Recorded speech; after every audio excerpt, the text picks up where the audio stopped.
You don't even have a bad title, man. Como estas, bitches? El Crapgamer here. What's up? It's Xbox Nation. Holmes. So anyway, hopefully you guys are all doing good. It's Wednesday night. It's Wednesday night, and we are here to party with you guys as always.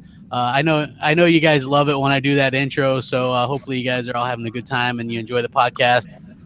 There's a lot of stuff to talk about, like a cool stuff. A lot of stuff breaks on a Wednesday. So we always have like a ton of cool shit to talk about with you guys, and that's always cool. But I want to do some of the introductions first. First up, we have the governor, GKB, Gamers Knows Best. That's pretty much it. What's up, bro? What's going on, crap? Man, I spent all day trying to read through that fucking topic list you have for the show tonight. Jeez. Yeah. God, I added to it, too. Well, you know what? Because... you just added 10 in the chat before we even started the show. You're like, oh... Well, you know what? I was like, you know what? We'll probably burn through some of these kind of fast. And, maybe not everybody will have a lot to talk about on these. So I was like, well, we'll see how it goes. And, there's quite a bit to cover, though. So that's pretty damn cool. But thanks for joining us. Yep. And also we have She-Wolf. What's up? Yo, what's up, people? I hope everyone's ready to talk gaming. Because, well, that's what we're here for. Well... I don't know. Most of the time, that's what we're here for. Hardware show. Get out of here. That's what I said. Most of the time. Okay, well, that's why I'm here. Is for games. Yeah. Well, we have. Yeah, we have plenty of. Topics with. Yeah, like I made sure. It's all right. I'll just play Alice during the hardware talk. Oh, are you back on? You're back on playing out? Yeah, you know what? I dropped that to play Watch Dogs 2. I have to go back to it now. So. But yeah, that's actually a pretty fun game. I have to say that's actually a really good game, one that I missed. And so backwards compatibility allows me to play that now. Ching ching. I get paid every time I say that by Microsoft. So we also have my bro, literally hell. Oh my gosh. It gets longer every time. That's fantastic. Hammer. What's up, dude? One of these times, I'm just going to start talking in the intro so that, like, you can't say hammer and you have to wait for the Just end. keep going. Hammer would never know when to jump in, though, because he's kind of slow. Nah, that ain't me. Yeah. I watched him die today. He was playing Watch Dogs 2. No, that's you. You're the one who fell off the crane. He was doing this crane part. And then, like, where you got to control the crane, it's from far away perspective. Then you see his body, like, fall out because he. No, you're the one that fell off the crane today, dude. I beat the game. You're still. I don't know. I don't know what he's talking about. I was just like, trying. I was just like, watching him, and he just, he's not very good at games. What are you gonna do? He's special. All right. and we got back Dealer Gaming. Dealer, how'd you get your name, Dealer Gaming? People ask that. Man. Yeah, I've gotten the question several times. My original gamer tag on Xbox Live was Death Dealer because I was 2. And basically people just called me either Death or Dealer. I chose one, and there we go. So gotcha. Yeah, sorry, if I'm botting out, let me know. No, you're good. No, you're good. In the middle of putting together a new PC now because I'm getting tired of all the problems with this one. So it's definitely gonna explode any day now. So wait, so you were good to be back. Good to be back. I'm so confused. The gamer tag was that of a 2-year-old, so I was making fun of myself. Oh, okay. I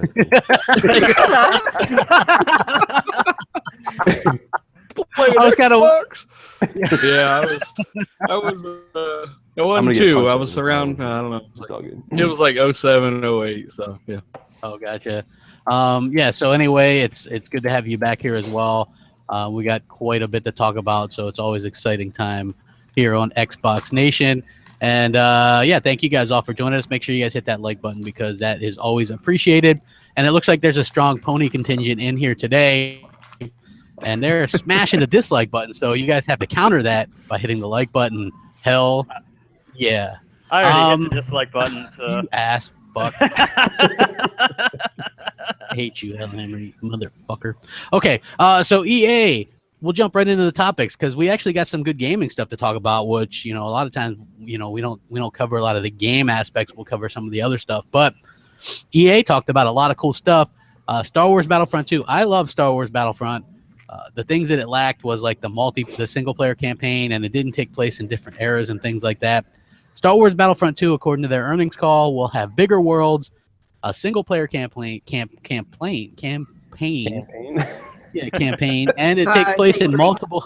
Yes, and it takes place in multiple Star Wars eras. So if you guys ever played Star Wars Battlefront like 2, there was like the Galactic Empire times with like the stormtroopers and stuff, and also the Clone Wars era with like the newer stuff with the clone troopers and like the robots and stuff like that. What you're saying, Crap, is this next Star Wars Battlefront is going to be the Star Wars Battlefront we should have had in the first place. Yeah, so Pretty much. yeah, so basically this is what EA does a lot, and I know they aren't the developers, but like they kind of forced out, you know, they rushed the first Battlefront. It was really lacking in content. It was a good game and it looked great and it played great, but it was really kind of dumbed down and there was no single player element. And, you know, it was just the one era, and you had these new movies released, and people wanted to play those type of things, and those just weren't available. And so now we see that 2 is coming out, and it's going to like fix all the problems and stuff. And hopefully, like, I'm wondering, will people avoid this like they did Titanfall 2? Because some people didn't like Titanfall 1 because it didn't have a campaign and stuff, even though I think the multiplayer is better in Titanfall 1. The campaign and stuff is really good in Titanfall 2, and the game is other than the boss fights. Yeah, well, I like the boss fights. I thought they were pretty. All you have to do is hide behind a pillar. Yeah, I know. That's why. Oh wait, I forgot. I thought you like easiness. I like the easy games. So. Yes, you underestimate how bad I am at gaming, especially like single player things. Now I'm very, very bad. Oh, is that Very why bad. you said I showed you up on Infinite Warfare for doing it on? Yeah, veteran? you beat it on veteran. I beat it on easy. You know, I was And just he like, still man, struggled with it. I don't think I struggled with it Oh, on yeah. easy. I think I beat it like, you know, just in a, you know, normal amount of time or whatever. But yeah, you know, it's like, do you think people will react that way? I mean, what's your thoughts just going around with Battlefront 2? I think with Battlefront, being that it's a little bit, I mean, it's a bigger name title, and a lot of people bought that. A lot of casual people, gamers, and that kind of thing, buy those titles too, versus say like Titanfall, which is more of a core audience. Not to mention that Titanfall had more going against it than just the issues that, you know. Yeah, smack dab in the middle of 2 shooters, like. Yeah, I mean, that came out in the middle of 2 shooters and a bad time, basically, for that to come out, you know, go up against a lot of pretty heavy competition. I mean, look, Star Wars, it's going to sell regardless. Like, it doesn't really matter. Anything that's attached to Star Wars name is going to sell like fucking hotcakes. Yeah. But I just go back, like, I played, you know, the Battlefront 1, and it was a shell of a game, man. Like, no story. I didn't like the multiplayer that much. I thought it was very, you know, casual, if you will. It is. To be to your point, it is super casual. That might be why I like it. It's just a And pick Walker Soul was like completely broken at launch, and it was fucking like, if you were like the rebels, you couldn't win. You're just fucked. You're just sitting there getting slapped around for like 30 minutes. But I mean, you're going to add all the things that they should have added in the first one, which I think is going to get people back on board. Frostbite engine is going to make it look fantastic. The one good thing about the Star Wars Battlefront game is it nailed Star Wars. Like, the sounds, everything was fantastic. The heroes and all that kind of stuff was cool. So if we get more of that in this one and they add the campaign and everything, I'll probably pick it up for sure. Yeah. Well, you'll get to try it out at least early with EA $10 Access or whatever. So that's cool. Like, I did that with the first one as well. And we were all like, yeah, it's awesome. And everybody got it. And then we were playing it. And then, like, later on, you're just like, come on. You know? And then to its credit. People that got the DLC, man, I think they got it. Okay, now I bought the DLC pack for Battlefront 1. Yeah, I bought it for $20. Oh, when it okay. was on sale. I didn't pay $50 for that shit. I bought it for $20. And to its credit, there's really good maps on that. Yeah, some of those maps are really good. Including the newer Star Wars movie, like they have the Scarif stuff on there and stuff like that. So yeah, they have some really cool stuff on there. And yeah, like the Rogue One part of it was really good. I really like those maps. Yeah, and it's also a really good graphically. Like for me, that game looks like Star Wars. Yeah, like I think it's like a gorgeous game. Dealer, are you into Star Wars Battlefront at all or no? Yeah, I bought like it. Nerdy like the rest. I was one of the idiots that got conned into buying that game as well. And I do say that it was fun. It was fun. I had a fun factor. You know, they did you pay $80 for it too? No, I didn't pay no $80 for it. But they did rip their right bumper, Y, left bumper, like combat scheme right out of Plants vs Zombies. And if you guys have played the Garden Warfare games, they're fun. You know, I don't care if you're like super hardcore. You can have a lot of fun with those games, but people really put them off because the way they look. But they're fun, they play well, and they kind of copied that combat style with how you deploy some of your abilities. But it's good. I call Battlefront 2. I think they'll call it Star Wars Battlefront Complete Edition because maybe it'll have some weapons and maps and game. But it was really fun. That's the thing that kind of got me for a while. But it kind of wore off, pretty quick. I think I only got like 500 gamer score, and it, not a whole lot.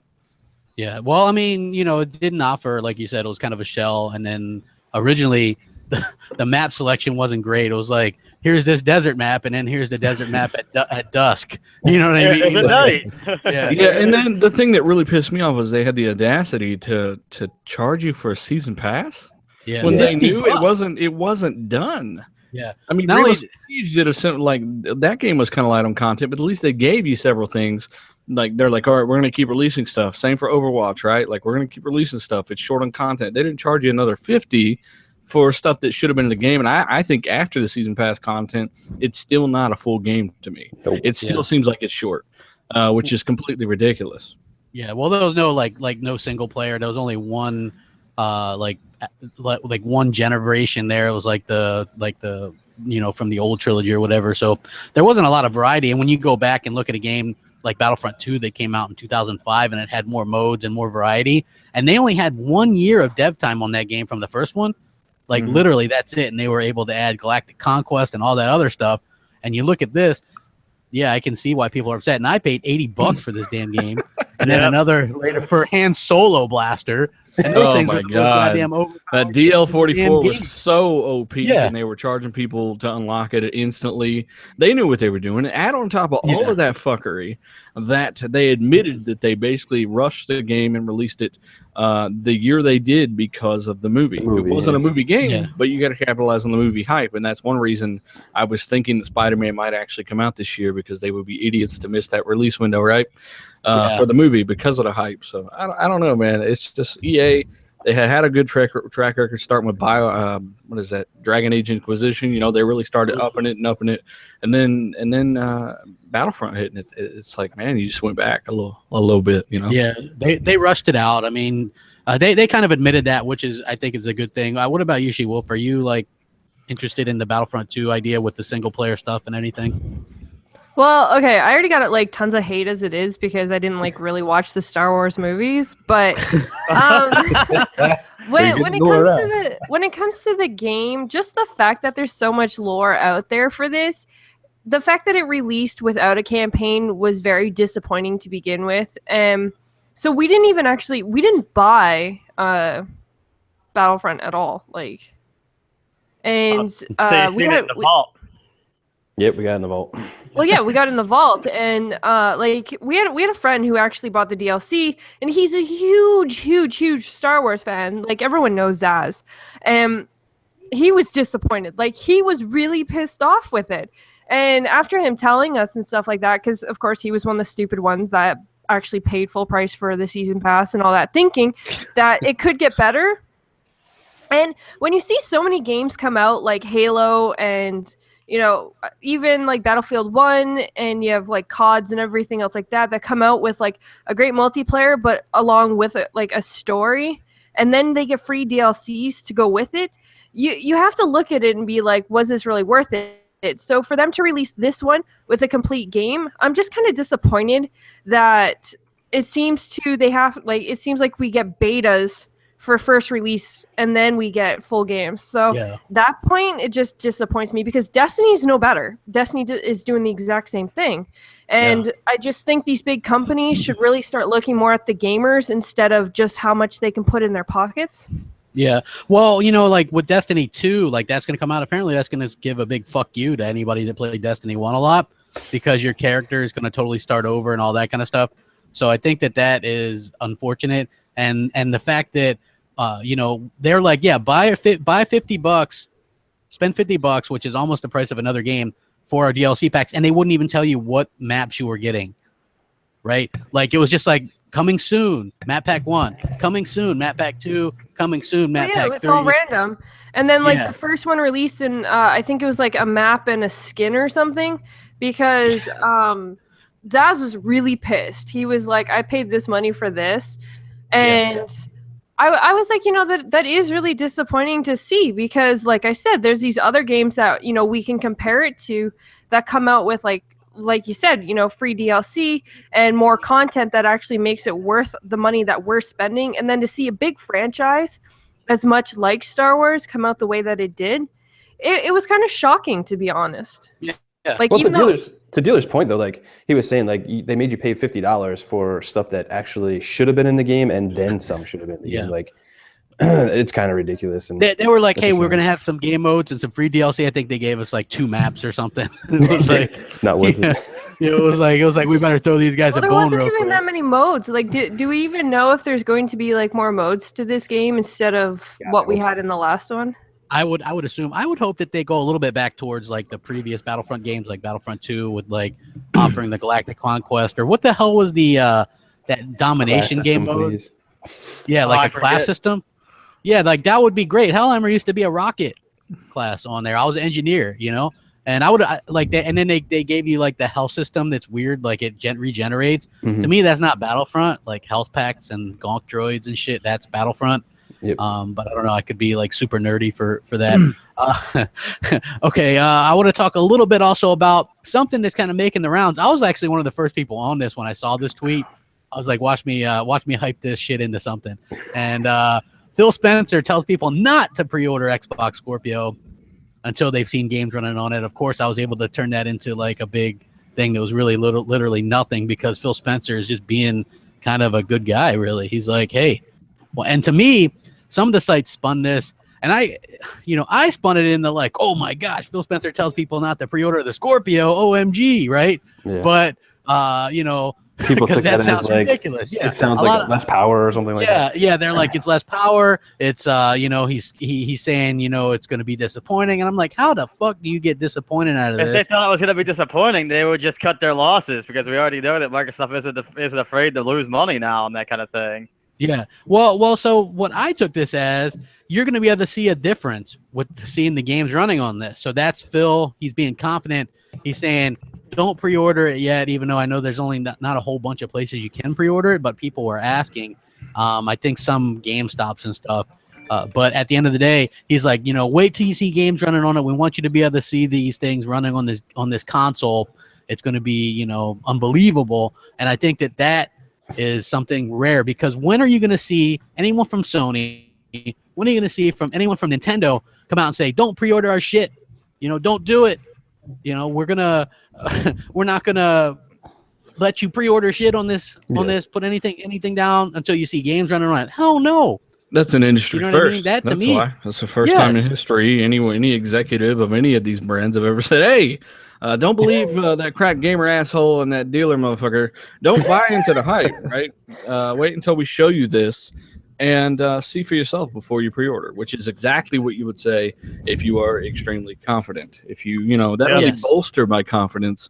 And the fact that he thinks people are going to be able to tell a difference over a bit rate like a live stream at E3, that says something. They've either got a really good communication and messaging team lined up to tell you exactly what's going to happen, or you're really going to be able to see it no matter how shitty the stream is. No matter how good the stream is, really, you're not going to be able to see all the difference that some of these minute, like HBAO and all this stuff can bring you if they do have these features. You're not going to be able to see it that well over a stream. So it's crazy. Like you said, it's not been done before, and it's a good thing to me. I don't really know how people could turn this into a bad thing. Yeah, No, sorry. Go. All right. I was just going to the standpoint of like, I absolutely think it was a really cool thing by him being like, yo, wait till you see the games. But honestly, like, you're a gamer and a consumer, you should be waiting to see something before you want to go and pre-order. Oh, yeah. That's just smart consumerism, right? Yeah. But I don't think people should go off and being like, oh, well, fucking the Scorpio isn't going to be what it's going to be now because he said that. That's just telling him to like, just wait to see the games, guys. Like, yeah. And to his credit, I think that he's saying something that nobody else would have. That it takes balls to say that. To be honest with you, say, hey, don't.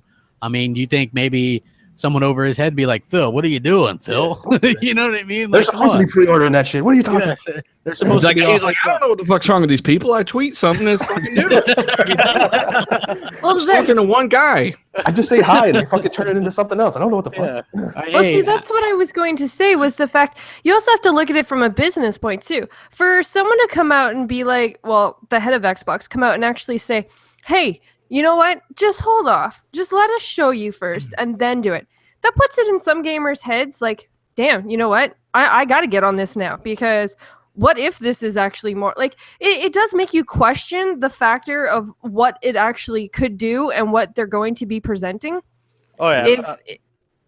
Phil Spencer's just doing the play it cool card right now. That's it. He's playing it cool, you think, huh? And he can afford to do that because this. I mean, Jesus, He's got a full house hand, man. He's ready to go. Anybody who's played on PC knows what kind of power this is. Like, I was blown away with 2.4 T-flops playing The Witcher 3 at 1080 ultra high hybrid at 60 FPS. Like, this is damn near 3 times that power, you know. And it's like I said, you don't really have an option but to be impressed if you're strictly a console guy.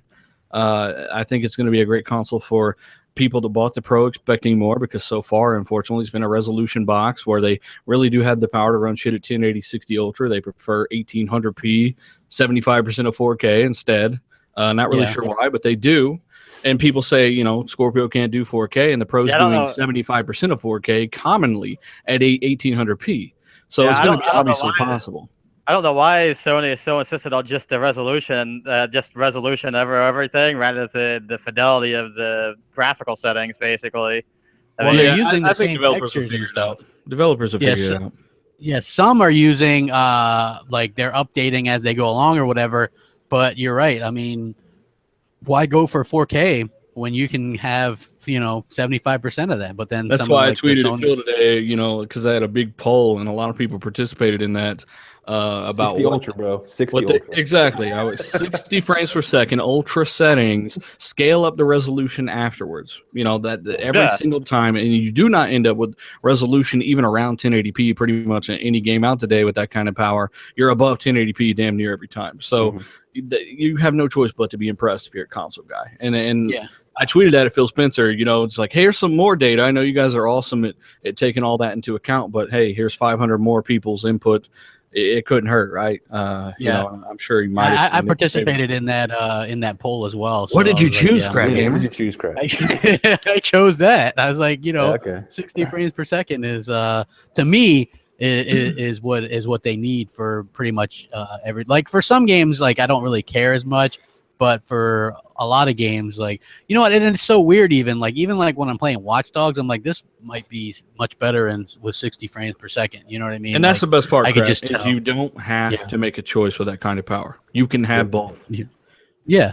And hopefully they're really smart. It sounds like they're really smart about it and they're going to really take it into consideration. Developers are going to want, here's the thing with developers. I know a lot of people are cagey. They're like, well, are developers really going to take advantage of this? Developers are like painters. They want their shit to be shown off the best, to be the best that it can be. They're bigger fans of gaming than we are. They make the fucking thing. They're not going to phone it in. I mean, some of the smaller developers might phone it in on one of the platforms and just port it over or whatever. But some of these bigger developers, they're going to really want this shit to shine. And so they're going to...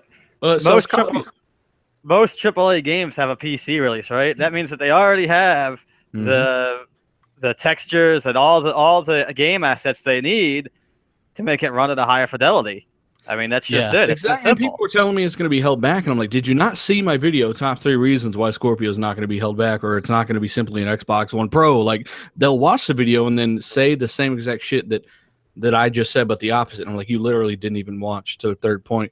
People say it's still going to get held back because of the Xbox One. I'm like, no, exactly, Hellhammer. Why do you think they developed UWP? You know, they turn it into a Universal Windows application, 5% of the coding, and bam, it's done. They don't even have to port. It's easier than porting to any console. It's kind of just like transferring files and mild optimization, and you're good to go. Like, it's...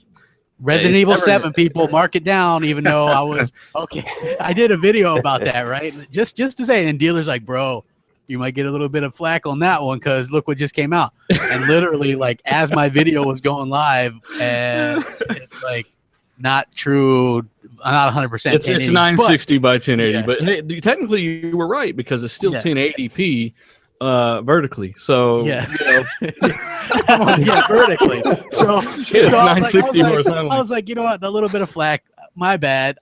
I went right from the source, which was Xbox Mad. They had the article that it was confirmed. And Digital Foundry said the same exact thing to Xbox Mad's defense. Digital Foundry said it was 1080. Go watch the video. You know, it's on their channel, so that's what they said too.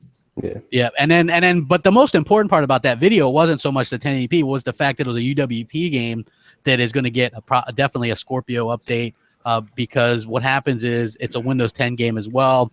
It's a Steam game. It's a Xbox game. It's a PlayStation game. And so the Xbox version and the Windows version basically just scales. It's like boom, boom. And that's why that's very, very important. And I wanted to point that out, is that's when things kind of change for Xbox is with that. And so Phil Spencer, man, props to you. Like, he's doing the things that he said he would do.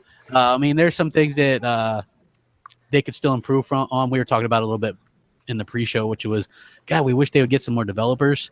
Yep. You know, that if I had to say one thing, they have a real lack of having that motherfucker interrupts me every fucking time. Every time. He's like, last show he said he loves doing it, bro. I know. Like, he wastes on talking. He's like, well, let me tell you this. Motherfucker. Yeah, but yeah, they should definitely get a couple of developers. Man, even the smaller ones, okay? They own that Toy Box IP, you know, the one with the toy soldiers. They own that IP, then they sold it. They own Twisted Pixel and let them go. They closed up Press Play, who was making this really cool game that the fans voted on, remember? Yeah. Like, they were like, yeah, like I was in the beta or whatever the hell that was. What was it? I forget what the hell the name of that damn game was. There was like 3 of them you could choose from or whatever. Yeah. Yeah, and the dwarves one sounded the best. But, yes, I agree with you.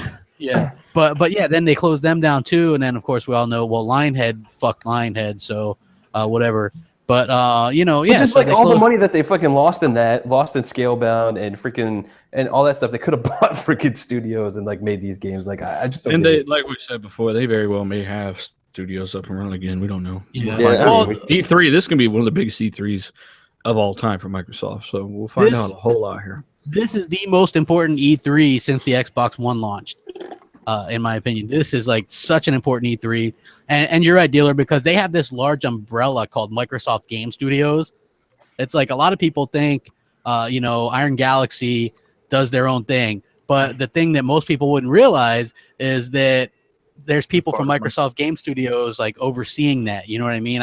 Damn it, like I don't know if I'm like getting early onset like something, but the guy who was one of the creators of Killer Instinct, Ken Lobb, right? That's what I get for giving up sugar and. What's wrong, crap? I can't remember anything. I can't remember anything. I stopped eating Starburst this year. It's so bad.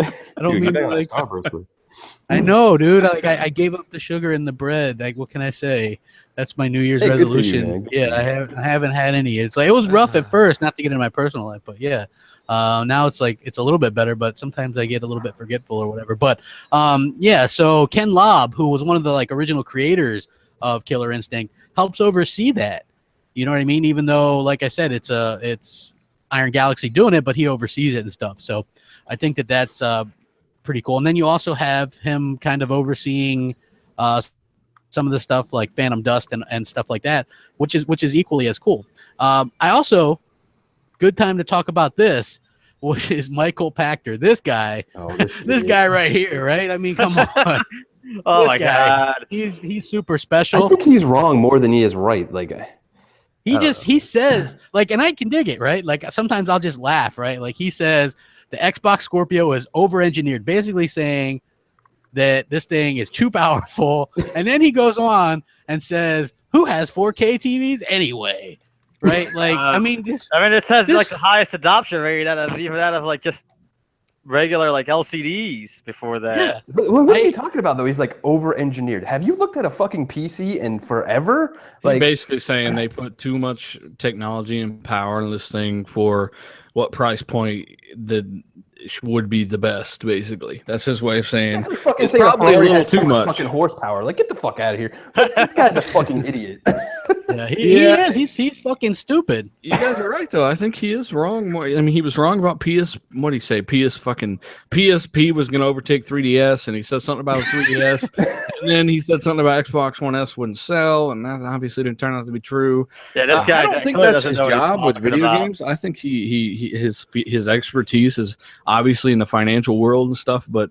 With video games, I don't know why they have him speak on that. I guess because his little show he had called the Pachter Factor, I think it was called. Yeah, it rhymes, so it's got to be good. Yeah. So it's like, hey, you want to talk about this, even though you don't even know what the fuck a PSP so is? Doing much like the game media, just fucking clickbait and everything, and just be like, I'm gonna throw this shit out there right now. I mean, I do like the fact that he doesn't give a fuck what people think. He says things and doesn't apologize for it. You know, he's Skip Bayless. He's like, yeah, you know what I mean? Like Skip Bayless. Like, I'm not even a Dallas Cowboy fan, but I know that Dak Prescott was the man this year. And Skip Bayless, you know what he says?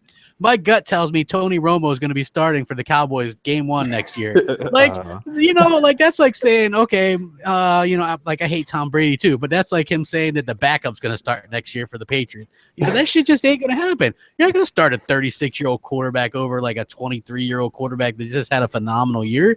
That shit, like he just says stupid shit sometimes. Or he wants to say LeBron James sucks. Like, I'm not even a LeBron James fan, but you can't fucking say the guy sucks. You know, it's so obvious that he doesn't. It's just to get people pissed off. And I know something about that, but this guy, like, nobody has a 4K TV. Like, there was like the #1 item. And Microsoft, like, and I made this point in the video that I made, Microsoft is pushing the industry forward, not holding it back. They did this with the original Xbox, and people bitched to fit. Even Bill Gates, he's like, how can you not put a 56K modem in there? People are going to freak out. And they're like, no, we want broadband. And guess what? When I was playing Madden or NFL 2K5 on the PS2, I was fucking able to play against these shitty 56K people. When I went and played it on the Xbox, I played it against people with good internet, and it was fun. And then from that point on, I was just like, there ain't no more PlayStation 2 online because that shit's awful. Just awful. This isn't even like – this is how short-sighted Pachter was with his comments, because 4K, the industry grew 50% last year in 2016 alone. Yep. And it's projected to do much better this year. And the TVs are so ridiculously cheap. It's they're crazy. getting cheaper and cheaper every month. 1080p TVs are being phased out. It's, you know, you find more 4K TVs than 1080p TVs easily if you go to Best Buy or really even Walmart now, which is crazy. So it's going to be a thing in the industry. I think by 2020, half of Americans will have a 4K TV or something like that. That's crazy. That's just. I mean, look, if you don't support it, that doesn't mean that it's still overpowered, right? Like, I can run a 1080p monitor on a super powerful computer and still get great graphic fidelity on it. And let's not forget that Xbox dudes, if we're real with ourselves, we got more reasons than just 4K to upgrade, right? You know, Battlefield 1 runs as low as 720p, but it scales all the way up too. It scales up, scales down, but it's down in near 720p a lot, I can tell. And that TAA only makes it softer. So Scorpio, even if you don't have a 4K display, will still ping that out at 1080p, and I guarantee a graphics bump to Ultra. That's more than possible. So even if you don't have 4K, you're looking at 1080p minimum. Every single game will max out your display, and you're looking at better graphics as well. And then when you get a 4K display, you're able to use those pixels that will be enabled for you then. You know, so it's definitely a better deal than just a resolution bump. It's more than just resolution, even though that's what everybody ran on for these past years, or all the Sony people. Resolution. But resolution doesn't matter if you're running on, you know, medium or ultra low settings. I mean, it's look like that. Making the game look good before you ramp up the resolution, you can't see. I almost had a stroke reading what he just said. This is literally a story that they just published about him, where he says Sony's first-party lineup is more impressive than anybody else's. And he says, this is the article. It says, usually opinions divided on Michael Pachter's statements. However, this is something we can all actually agree upon. For one, Horizon Zero Dawn is out February 28th, and in many people's opinion, it will be a contender of the year for Game of the Year. Hence, Sony is churning out the Game of the Year contenders year after year exclusively on its platform. Excuse me. And they still had The Last of Us 2 and Days Gone in the wings as well. The Last of Us 2? Jesus. What? This is the shit I'm talking about, because they have 2 confirmed AAAs for this year, and that's Horizon and Gran Turismo. Yeah. That's Which it. Gran Turismo is a stripped-down version.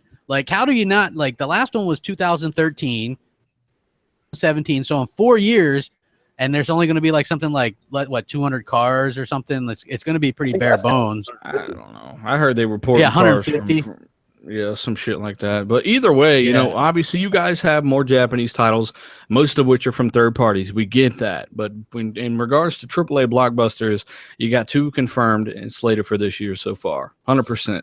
Gran Turismo and Horizon Zero Dawn. That's less. So yeah, well, you know what's funny is I get people who, you know, on Twitter, and they get kind of pissed off. Like the PSX event had like triggered people, and some Xbox fans are like, Microsoft needs to answer. They need to do this. They need to start announcing games 3 years out. They need to do this. They need to do that. And now it's like people are flipping out because Horizon Zero Dawn's getting a ton of press and stuff like that. This game was supposed to be out last year. Yep.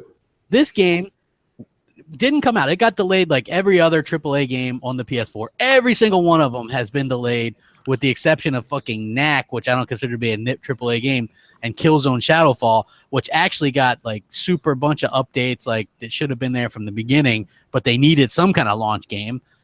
So yeah, every game has been delayed.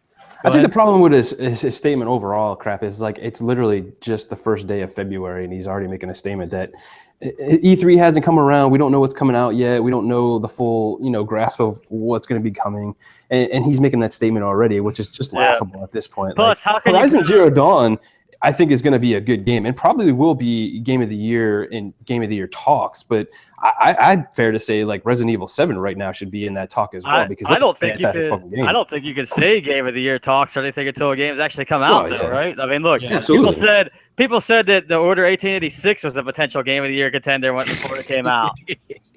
Every single game is a potential Game of the Year before it's out. Yeah. But if you no, except for Xbox games, no matter how fucking good they are, they're never good enough to be in that Game of the Year. Even Rise of the Tomb Raider, which was one of my favorite games this generation, was never even in contention for Game of the Year. Anytime it wasn't even in contention. No, I mean I liked Uncharted 4 personally, but they didn't even consider Rise of the Tomb Raider to be up there with it. Like to compete with They did the Game Awards. It wasn't up for one award. I don't think. Maybe That's Best crazy. Action. Speaking of Uncharted 4, Crap, how long has it been since they had a AAA, a big budget exclusive over there? You know what? This is a good point, because I brought this up too. I was like, well, people that are complaining that Microsoft isn't doing these big games, I was like, the average gamer that has a PS4 is going year to year. That like us, that will only buy exclusives on PS4 for the most part. Mm-hmm. You're going year to year. Like the last one I bought was Uncharted 4. I mean, I bought little ones that were on sale. Like I bought No Man's Sky for $8 because fucking it's funny.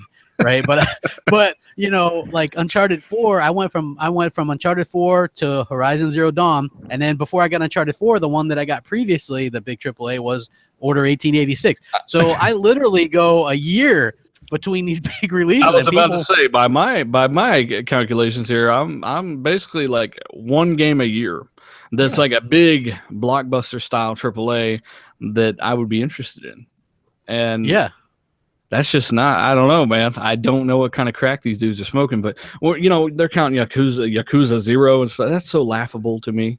You're counting, you know what I'm saying? You're counting all this dog shit when we didn't go out of our way to count Ori and the Blind Forest and shit like that. When you guys are doing similar stuff, it's kind of pitiful because we really bought these consoles, hundreds of dollars on these consoles to play big budget AAAs for the most part. Anyway, when you start including those like the littler games like that list, like Ori and stuff like that, stuff you can basically play on anything, then things start to get kind of laughable. The same way on the PlayStation side, all those like. Well, the list wars is going away. Period. I mean, a lot of that stuff's coming to Xbox anyway, so it's kind of irrelevant.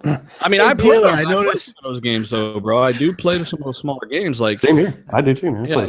Inside and stuff. Abzu even. I didn't beat it, but I'm just saying, I don't throw them on lists. That's so stupid to me. Yeah. Well, Dealer, to your credit, what you're saying, I agree with you. Unless it's Hyper Light Drifter, by the way. Yeah, I know you loved Hyper Light Drifter. It's funny because I noticed some new haters in the chat box. They must have been brought by you, because they're like dealer control and all this kind of stuff. So it's just kind of funny seeing someone get hate like I get, but it's not me. I don't really give a shit what these idiots think. It's obvious. Come to my channel. Come to my channel. Let my comments. So I just thought that was funny. And She-Wolf, Bam, Def Jam Bam says you're sitting back reading a book, drinking some tea. Is that true? No, I'm playing Ellis. Oh, okay. Wow. We're not join even the talking conversation, hardware, I don't think. How much No, Gamer you're Score you talking got? hardware. Like I've already stated my piece when it comes to hardware. As long as they do it right, talking then practical. I We don't weren't talking care. hardware. No, you're talking about like all these like big facts and payments and I You don't know like all facts? this shit. No. You want alternative facts? Then? Yeah. I don't know. Yeah. I'm not gonna sit there and pretend like I know what you guys are talking about when it comes to, you know, whether you're talking about the hardware or whether you're talking about like statistics and all this other freaking crap. Like I have no idea what you're talking about. She-Wolf, Talk to me She-Wolf, about games. say fire hot. Say Why? it. Just do it. Say it. Why? Just do it. No, now I don't want to. Oh, come on, man. She doesn't know how to work it. Come on. No, I'm not gonna say that.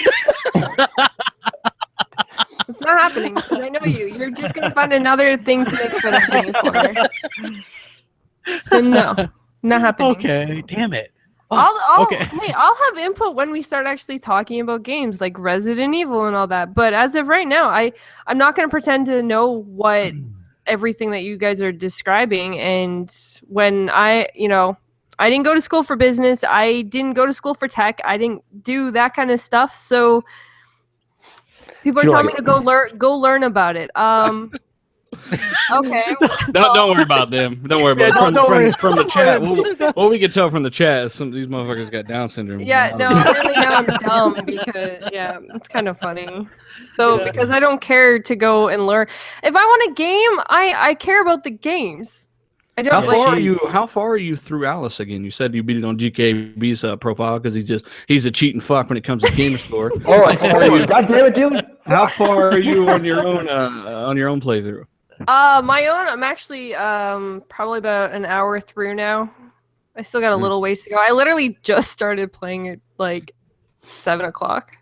You know what? Speaking of an hour through, somebody beat Resident Evil 7 in an hour and 37 minutes. Yeah, they did, man. Holy shit. I don't want people to freak out though, because that is not an hour-long game. That's a speed run, and that is more like probably anywhere from an 8 to 12-hour game if you play it normally how you're supposed to. Yeah. Well, I saw She-Wolf. Yeah, She-Wolf did a video, and she's like, on one playthrough, you get like almost 400 gamer score, which is pretty cool.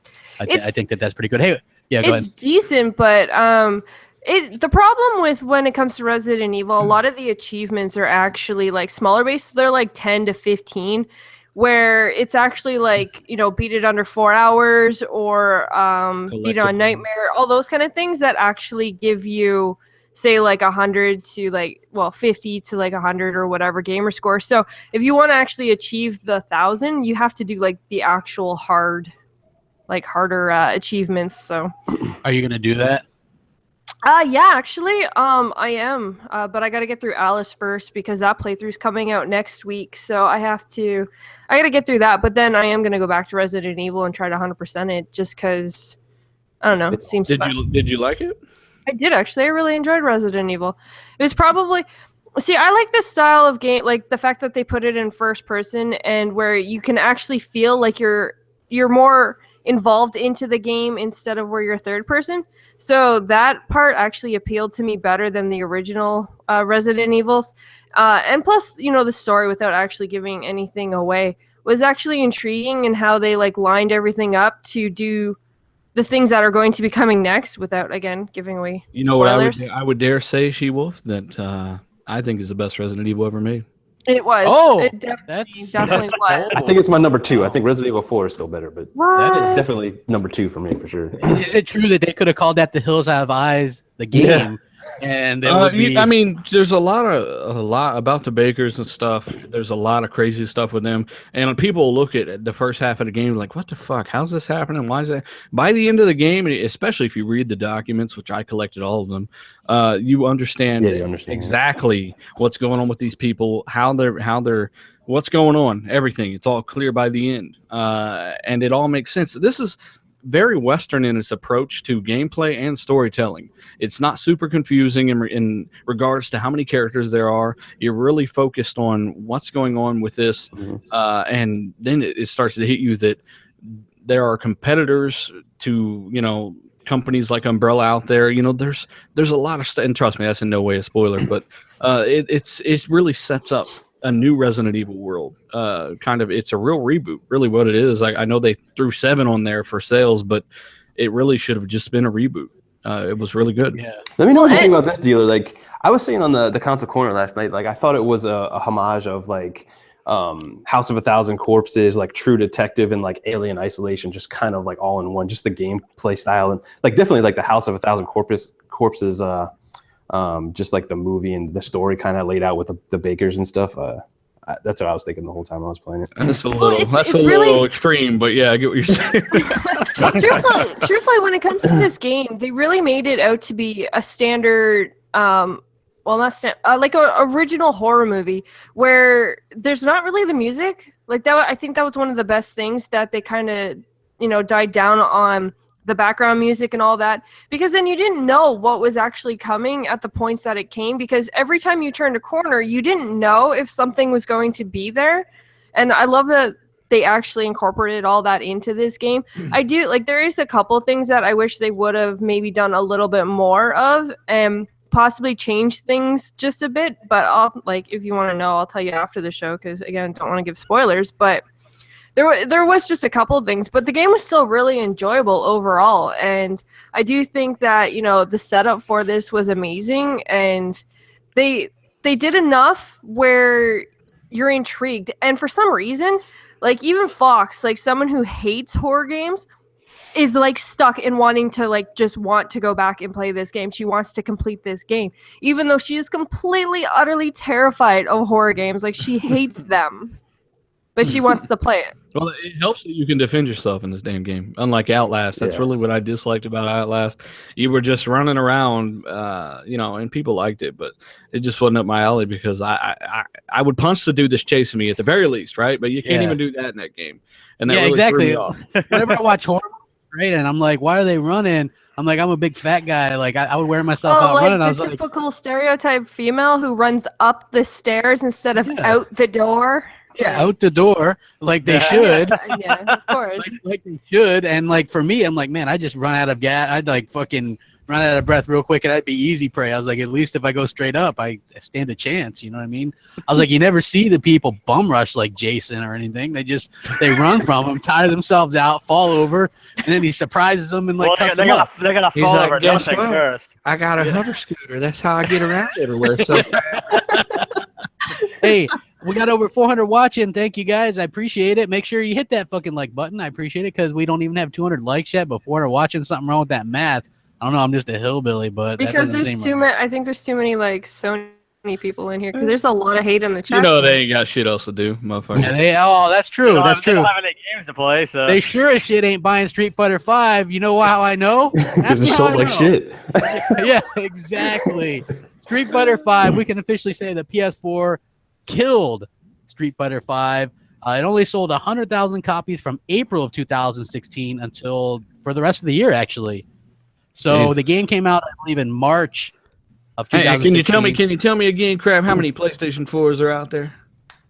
They say 53 million. Holy fuck. Depends on the week, though. It says 50, 60, 70. Who the fuck knows at this point? I was going to say, did that go up again? Depends on the week. Oh, well, it's 52,900,000 of you motherfuckers red box this bitch. Look, this is the thing. This game, like the last street, I don't know what the fuck, but there was a big one on the 360 and PS3, and the 360 version was the one that they ran all the tournaments with last generation, and it sold a shit ton. And now we have this game selling like shit. Granted, the game was like bare bones as fuck. Well, they don't give a fuck. They bought the order. Yeah. They bought all this other shit. They could care less, right? I bought Knack. I bought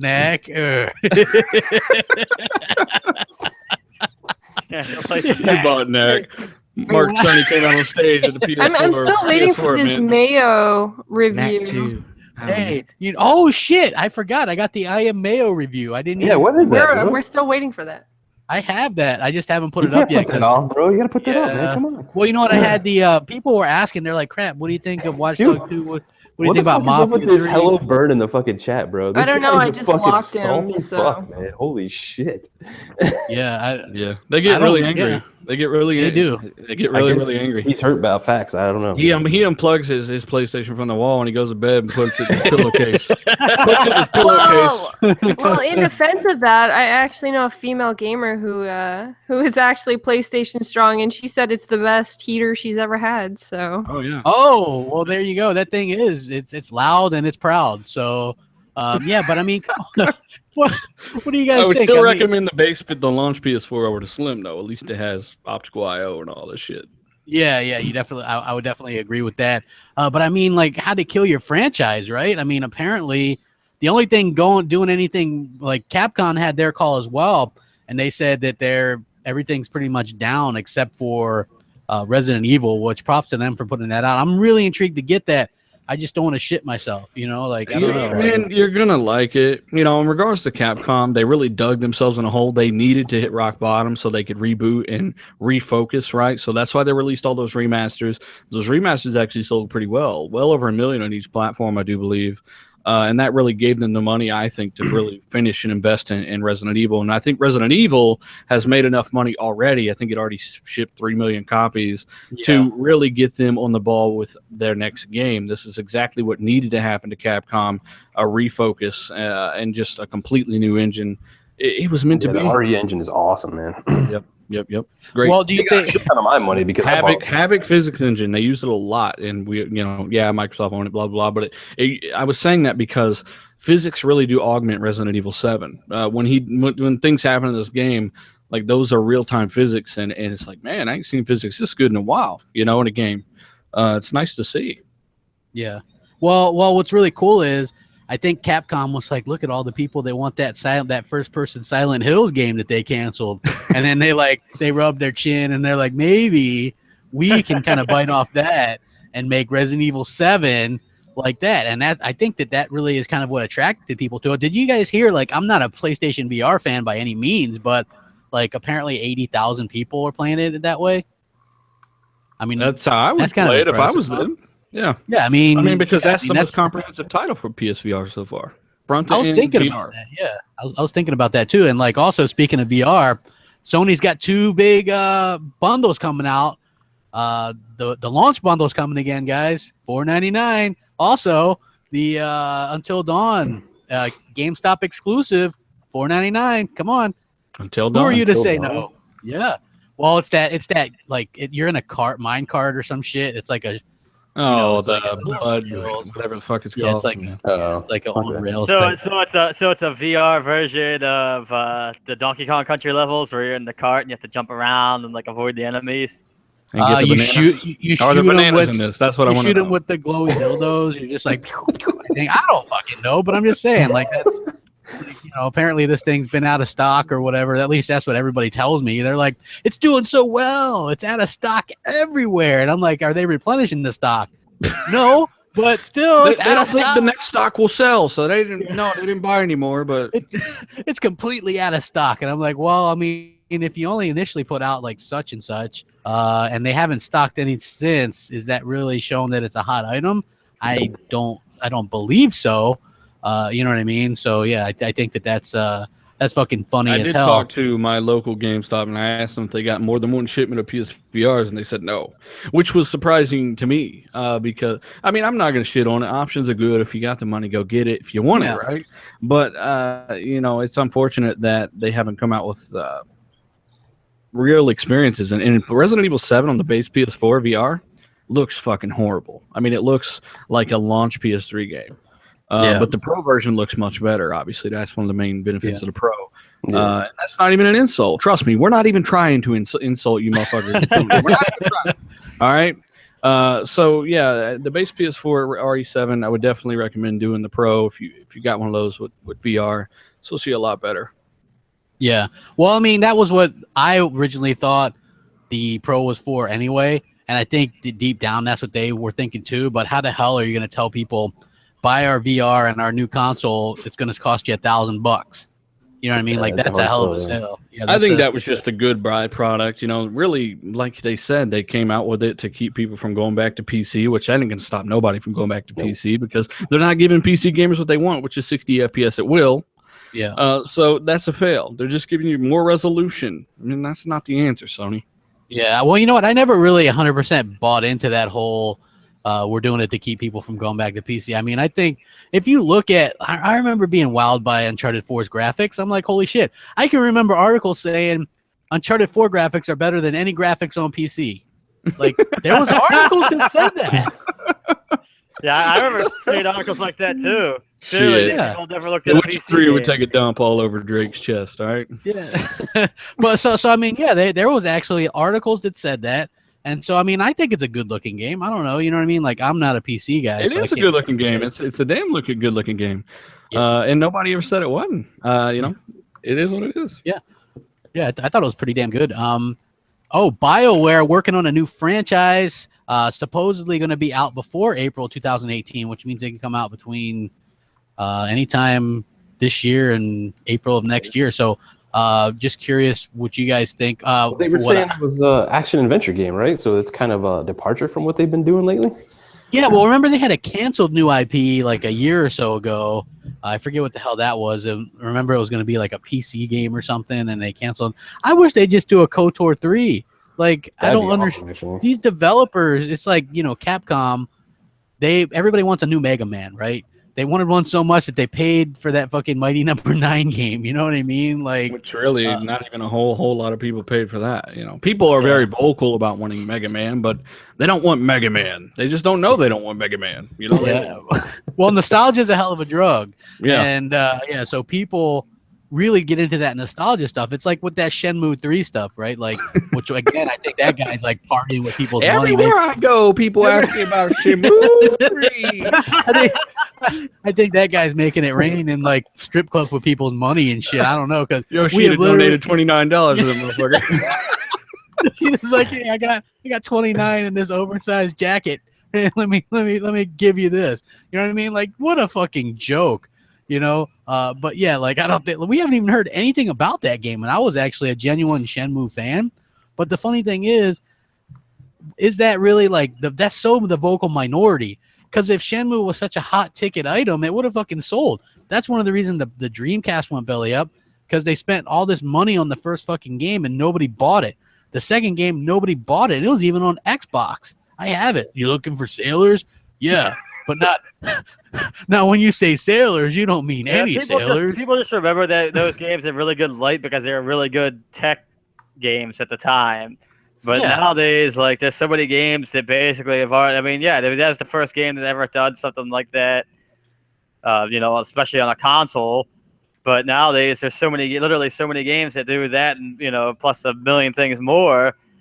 It's not that big of a deal anymore. People didn't like that game because it had an awesome story or whatever. I mean, it had a fairly good story, but it was nothing so ridiculously high right now. You know, you have to be quite exceptional to stand out today. And back then, you're right. You did graphics well. You're like, man, that's something I haven't seen before. That's noteworthy in itself. They did graphics, and they did it kind of open world. That was one of the first games that come out with. They gave you that kind of option and give you that kind of stuff to much interaction, right? Like to play the arcade games in the arcade and all that kind of thing. Like, that's exactly what it was. People were remembering it like that, and of course you have a good memory of it when you think back of it.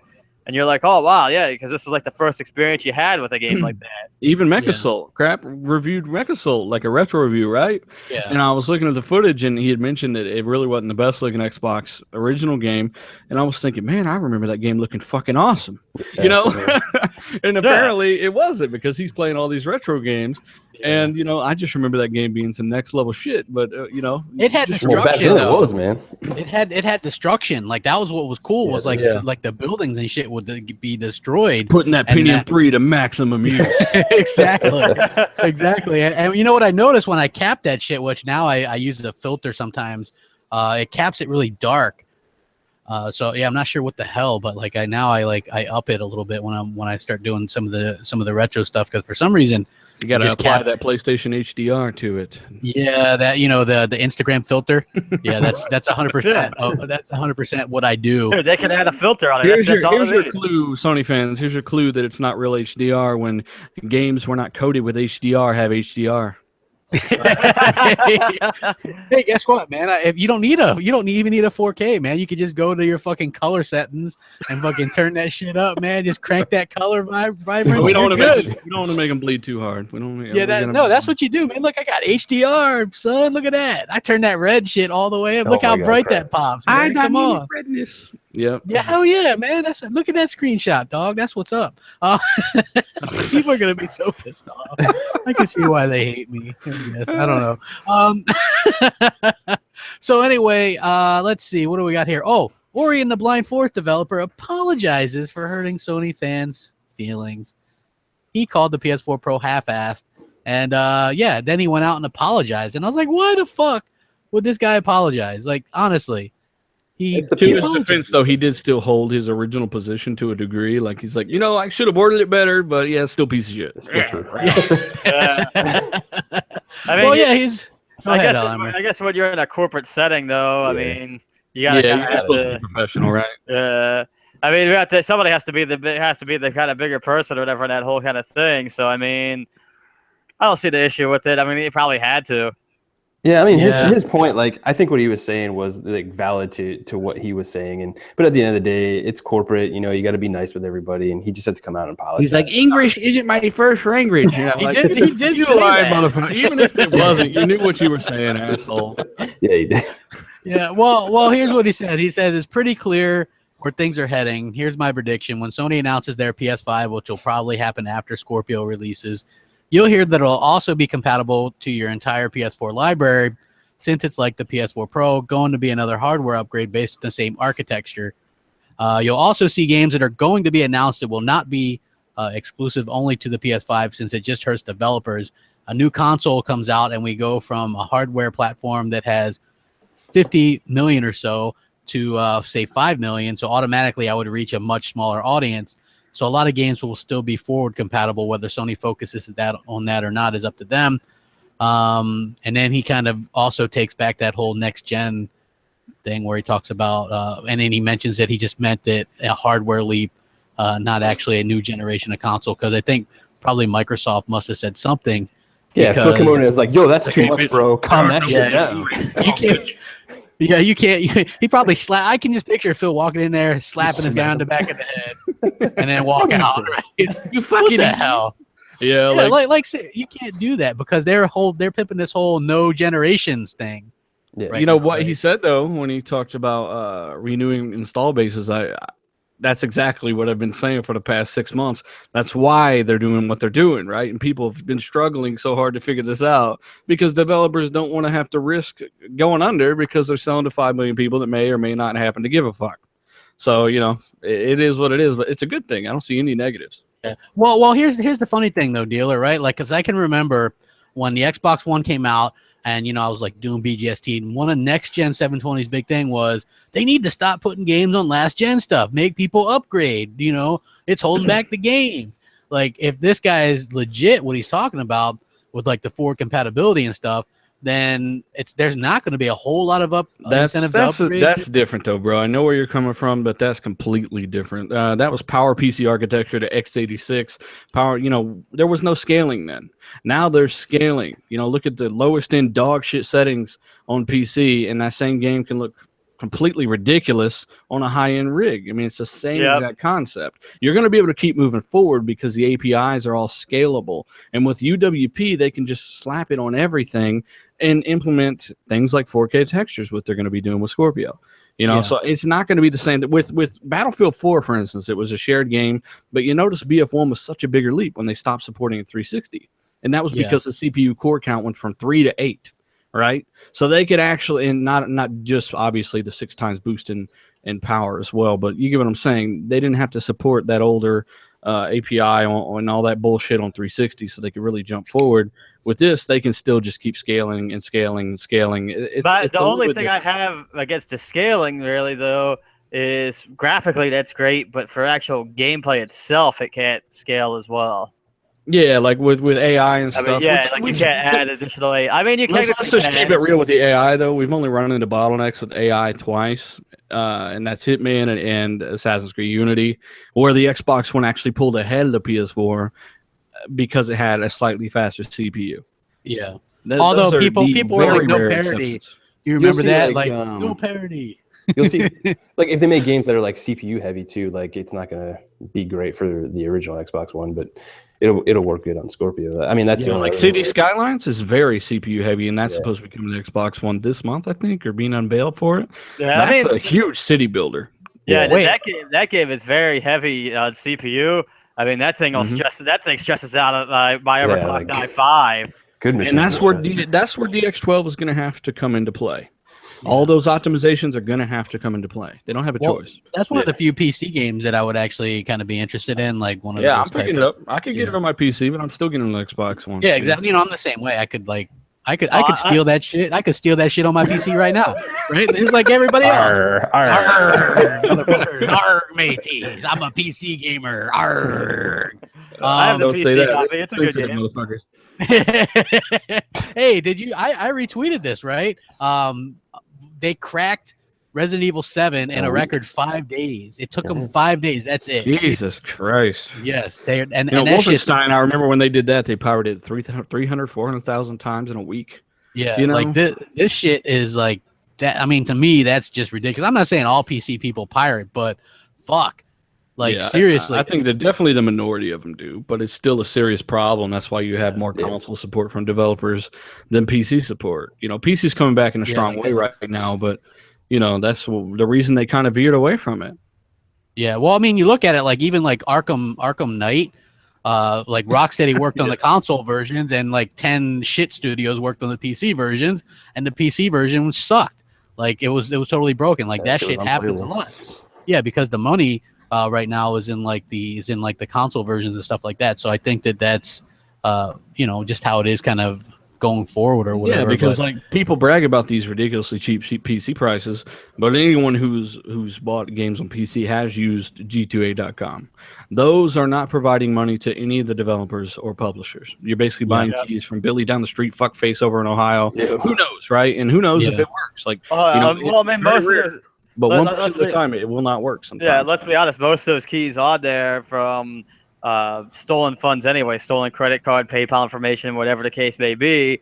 The keys are still legit because Steam isn't going to go there, and all these people are going to sit there and disable all these. Because then people get pissed at Steam because they bought a key they didn't know was stolen. And that's the risk you take. But it is rare. We're not saying it's common, but you're not paying the developers when you get games from G2A.com. And we're at a point in game developers' lives that you know, they're so costly. They need to make money on these things. Like, that's why I buy games new pretty much, or you know, I don't really support the whole. I bought The Witcher 3 and all the DLC twice. Yeah, well, I bought that game 1, 2, 3, 4 times. Yeah. Well, you know what's funny is I bought Witcher 2 day one on Xbox 360, right? Hellhammer didn't give a fuck about that game, right? Like, he didn't give one fuck about that game. And then Witcher 3 came out, and then all of a sudden he loves The Witcher. Those two are two different animals, though. Witcher 2 just gets crushed in every way by Witcher 3, I will say. Oh, yeah. I guess I'm weird. I really like Witcher 2 because it was, like, not too much. You know what I mean? Like, Witcher 3 to me. A little more linear, yeah. Yeah. Witcher 3 to me is just like. Witcher 2. Yeah, Witcher 3 is like fucking just, I don't know. Holy It's just like, yeah, it's like you get into, you're like, what do you do?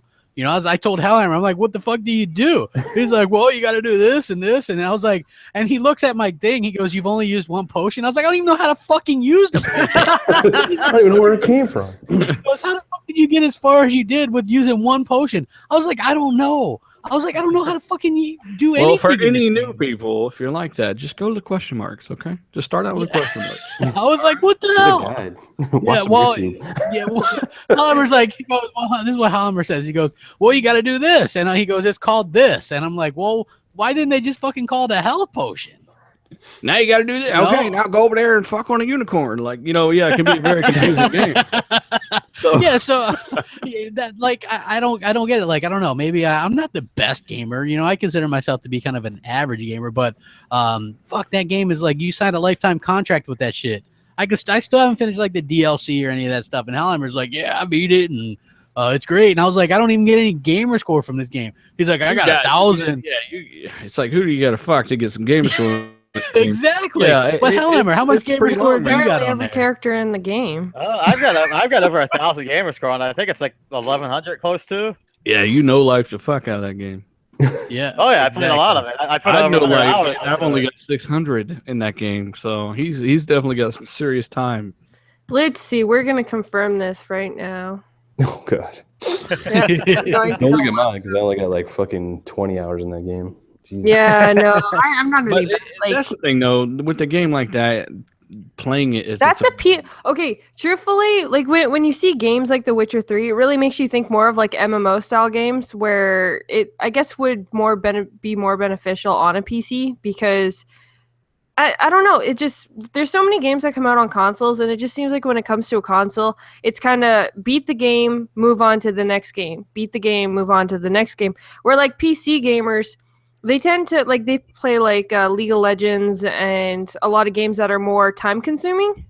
Yeah, I don't know. Like my buddy Grave, that motherfucker goes through these phases where he'll want to like play Xbox with us, and now he's on and you can see he's on League of Legends. I'm like, dude, when are you gonna get off that fucking shit?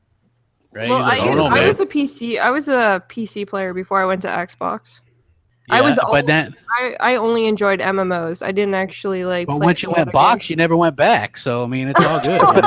Wow. Yeah, I went no, buddy. I went stick. There's a difference. I don't go box. That can be you. I went stick. Oh my gosh. Thanks for clarifying. But you're welcome. Well, no, The Witcher 3 is not a game that you get into though if you do not want to dive into the lore and just role play. Right? If you like Call of Duty campaigns and that's like a long campaign to you or whatever, don't even fuck with The Witcher because that's a game that the gameplay itself is the reward. That's kind of why I don't get into like GTA 5 or anything because it's like these vast open worlds that I'm just kind of like I'd rather not do anything and just go to something else. GTA 5 is a very overrated game, right? Like I like open world games, but to me it feels like the GTA games got so overshadowed by like some of the newer games like Saints Row. Watch Dogs 2 is really good. Mafia, like all those games. I think Watch Dogs 2 is better than GTA 5. Yeah, I do. Wow. Well, I was only speaking from like the standpoint of like just a huge open world. I mean, GTA 5 is overrated to me in regards to GTA Online. Like that's still one of the most played games on the console. It's nuts. I can't speak for the online side because I haven't really played it much, to be honest with you. So I can't speak on that side, but I can speak as far as the actual single player goes. Yeah, I think Watch Dogs 2 is a much better game than it. They should have had more like customization in your character and where you live. Maybe you could buy a house. All right, I'm gonna cut in for a quick second. I have his stats for The Witcher 3. Uh-oh. He's got 49% game progress. He's got 6 days and 20 hours committed to it. He's got where's his achievements? He's got 1,075 achievements out of 2,000. That's pretty good. Actually. So you really did just fly through the main missions and stuff primarily, huh? Because I've got more time in it than you do. I've got 8 days on just my most recent playthrough. I've got another playthrough where I had like 7, and on PC I got like a day or 2. So yeah. According to this, it looks like. Yeah, it looks like reading the achievements. It's pretty much for like completing like just story parts and missions and. Yeah. I've been just doing side missions for like a month, dude. Like I wouldn't say that I rushed through it, but I'm quick going through the missions like the. I still haven't won a single game. I have a question though. For how quick you went through? Okay, just because you said you went through the game quickly. Did you feel like you actually missed it, though? Like, there's so much in The Witcher 3 to actually experience that do you actually feel like you missed anything where, like, say, compared to Dealer, do you feel that you're getting more out of the game because you are actually experiencing everything else? I've already gotten everything I paid for and then times 10. Yeah, It's not one of those things where I'm rushing through it. I'm just doing what I want to do, and it just so happens he wanted to go through the story a little faster and all the expansions a little faster. Yeah, see, what I did is I went through the story, and I went through and I leveled up a bunch and that sort of thing, and then went through the expansions, and I went back and started doing a lot of the side quests and stuff. But I did probably 70% of the Witcher contracts and that sort of thing going up to that point. I felt like I got more than my money's worth out of it. That's out of both copies that I bought. Oh yeah, easily. I mean, Cool. I'm still playing through the PC side. I got about 5 days on that one because it's just because I've mopped up as much as I possibly want to do on the Xbox version right now. Yeah. I like the DLC. Like, when I jumped into the DLC, I was like, holy crap, because I just started a new character with that one that was leveled up enough to do it. Instead of like fucking with all the other stuff. Yeah, because you got to get to level 32 just to do Hearts of Stone. Yeah. Yep. So I was like, I thought the DLC was better than most like standalone games. I like the Blood and Wine one the most. Blood and Wine was awesome. I'm in the middle of that right now. That's my favorite DLC.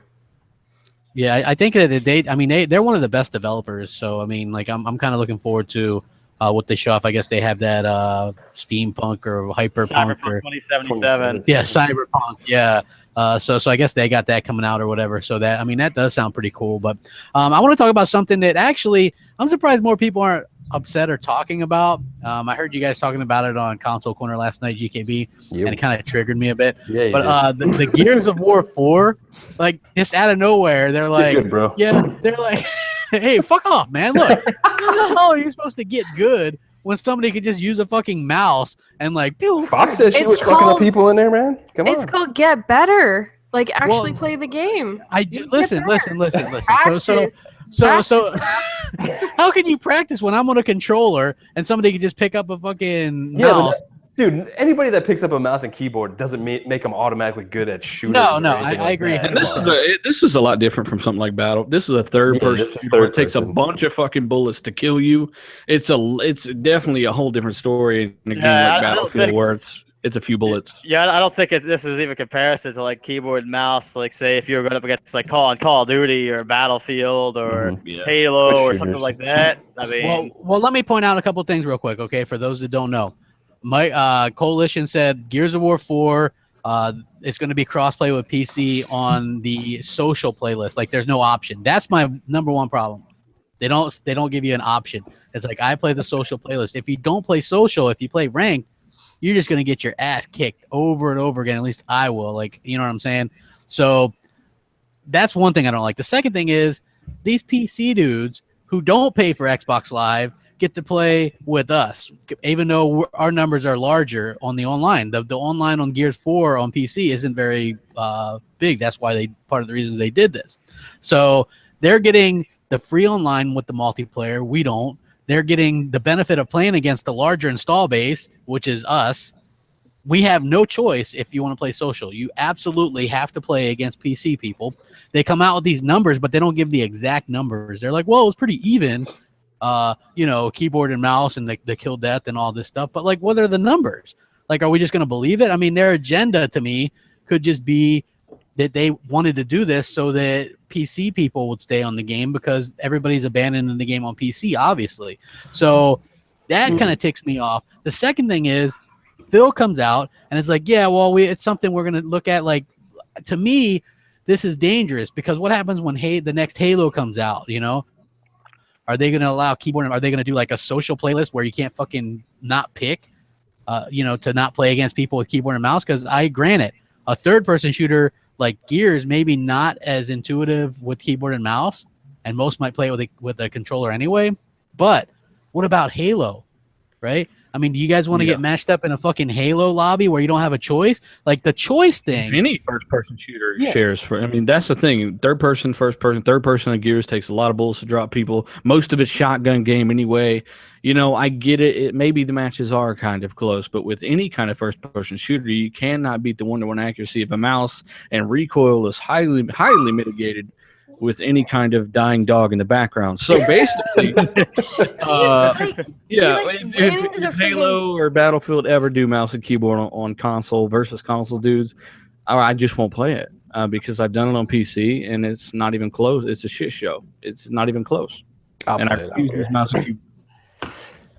Well, I think it's for the challenge of it. Like I don't really care. Like if somebody wants to use mouse and keyboard, if I get destroyed, I get destroyed. Like at the end of the day, I think it's cool. Like break down barriers and have people playing together. But like what Dealer and everybody's saying, like third person, not a big deal. First person is probably more like a Twitch shooter or something is where you're going to see it. But at the end of the day, like I said, like just because you're using a mouse and keyboard doesn't make you good at the game. You still have to put your time in. You still have to Well, I play mean, the two goddamn people game. that are the same skill level, the mouse and keyboard. Yeah, there's an argument there. Well, Yeah, it's just like when it comes to this whole thing, I think for them to take this step is first the amazing thing, because of course we all want to turn around and actually be able to play with all of our friends, whether they're playing PC, playing on Sony, or playing on Xbox. We as gamers, we want to play with as many people as possible because then it keeps the game alive, it keeps the servers alive. However, I do think that for PC, they should have actually first started off with, say, controller only, where it was locked, where you couldn't use a mouse and keyboard yet, just to like start and allow people to like get into the whole idea of it instead of forcing right off the top like keyboard and mouse, just because of this exact problem. And of course, like Crap said, you know, allowing people to be able to have that option where you have like either just set rooms where it's, you know, keyboard and mouse, or whether it's controller, or whether it's mixed. You should have that option because of the fact that people are going to look at this straight off the fact that, you know, okay, well, one's unbalanced, because right off the top of your head, that's what you assume. And that's how everyone's going to look at it. So I really think they should have started off with allowing it on PC, but having it controller locked at the beginning. Exactly, and that's, you nailed it right on the head. People are just going to assume, even if it isn't, that it is unbalanced, and that's going to push them away from the game. It's going to cause frustration, whether or not if somebody's better, they're going to accuse them of using mouse and keyboard if they don't know whether or not they're using it anyway. That shit used to happen on Star Wars Battlefront 2 on PlayStation 2. We used to play that, and people would be like, "You're using you're botting, you're using mouse and keyboard." Well, see, that's the problem. It's going to cause a lot more hate between gamers because Fox said that it actually shows like a PC beside their name. So you actually do know they're on PC.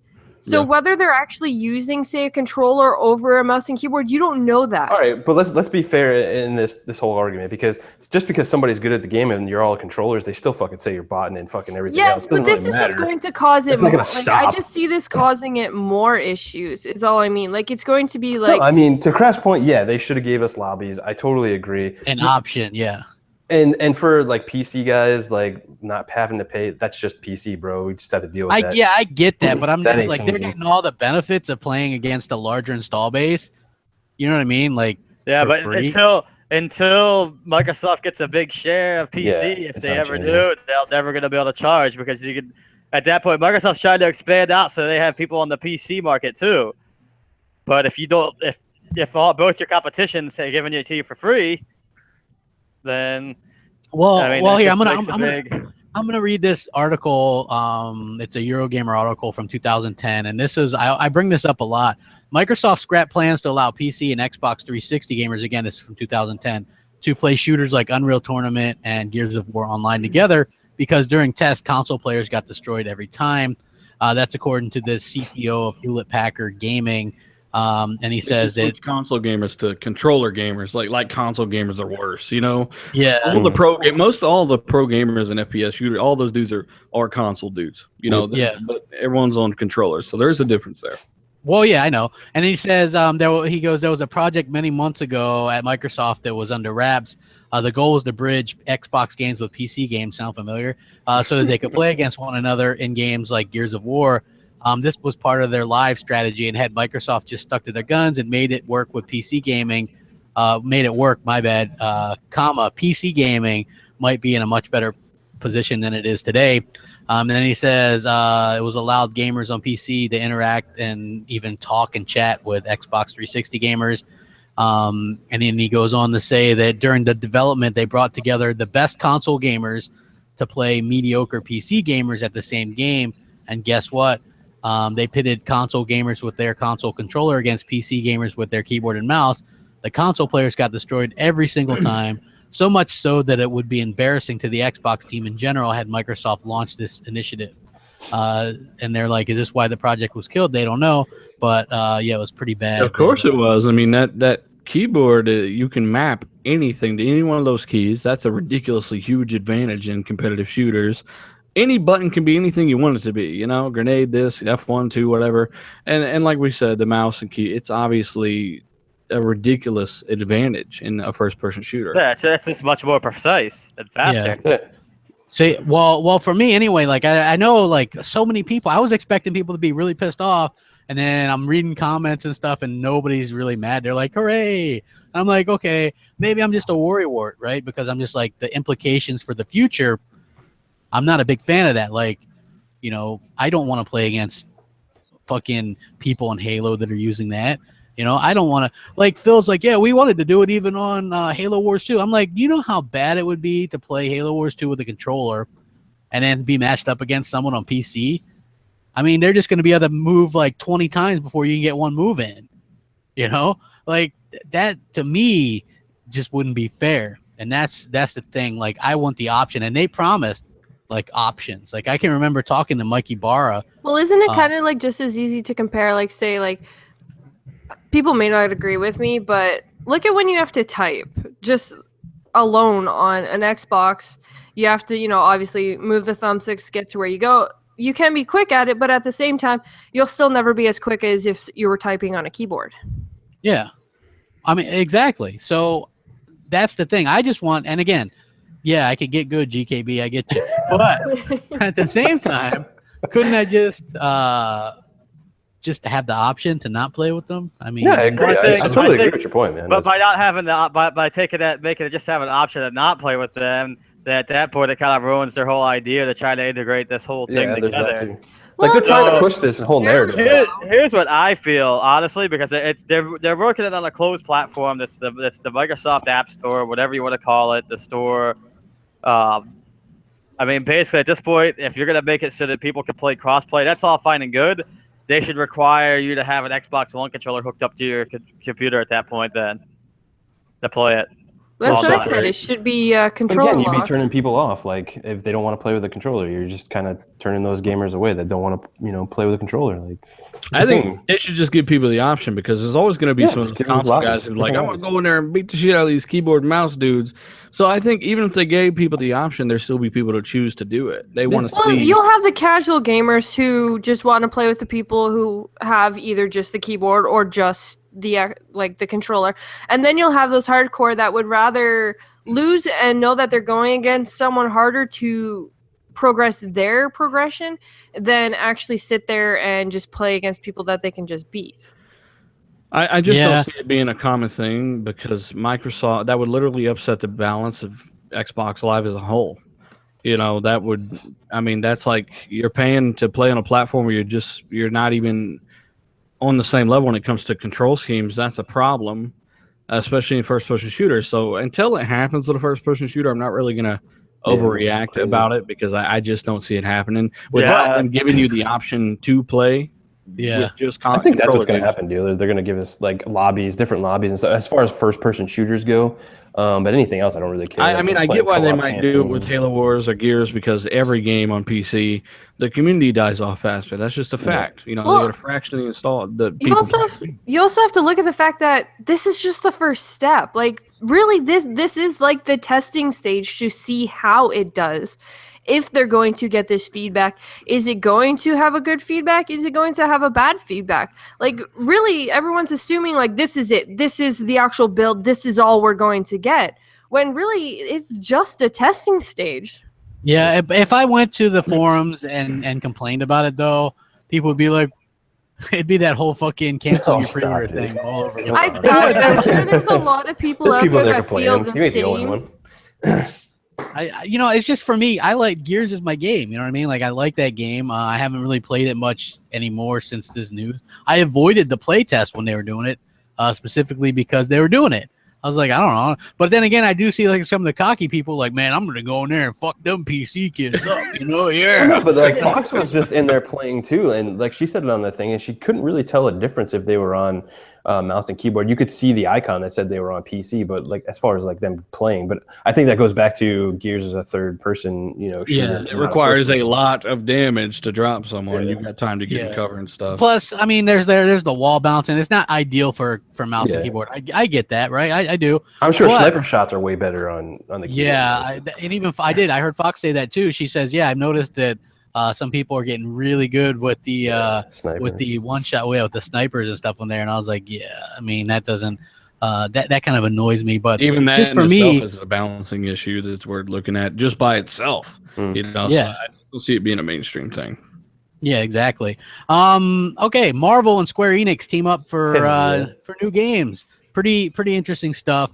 Apparently, Jamie Moran, I know you don't like this, but Deus Ex put on the back burner. Yeah, dude. That terrible game, awful, just awful. I'm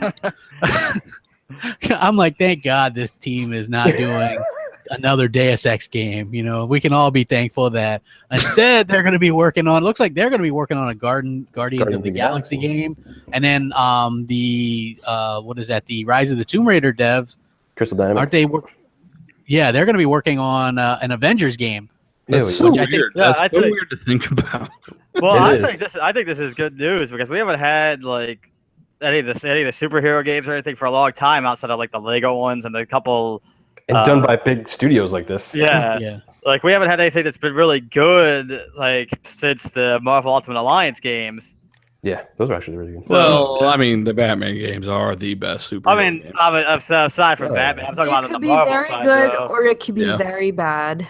These are good developers, though, to be fair. Yes, but you are looking at one of the biggest franchises in comic book, in TV, in movie industry. IPs, yeah. Like, there is literally so much that could go wrong. I'm not saying that it will, but you do have to be very careful how they decide to play out all the characters, who they're going to use, how you're going to be able to play them. I think they kind of set it up like already to being like, hey, this might be a new thing. It's going to be a new world that you can play in.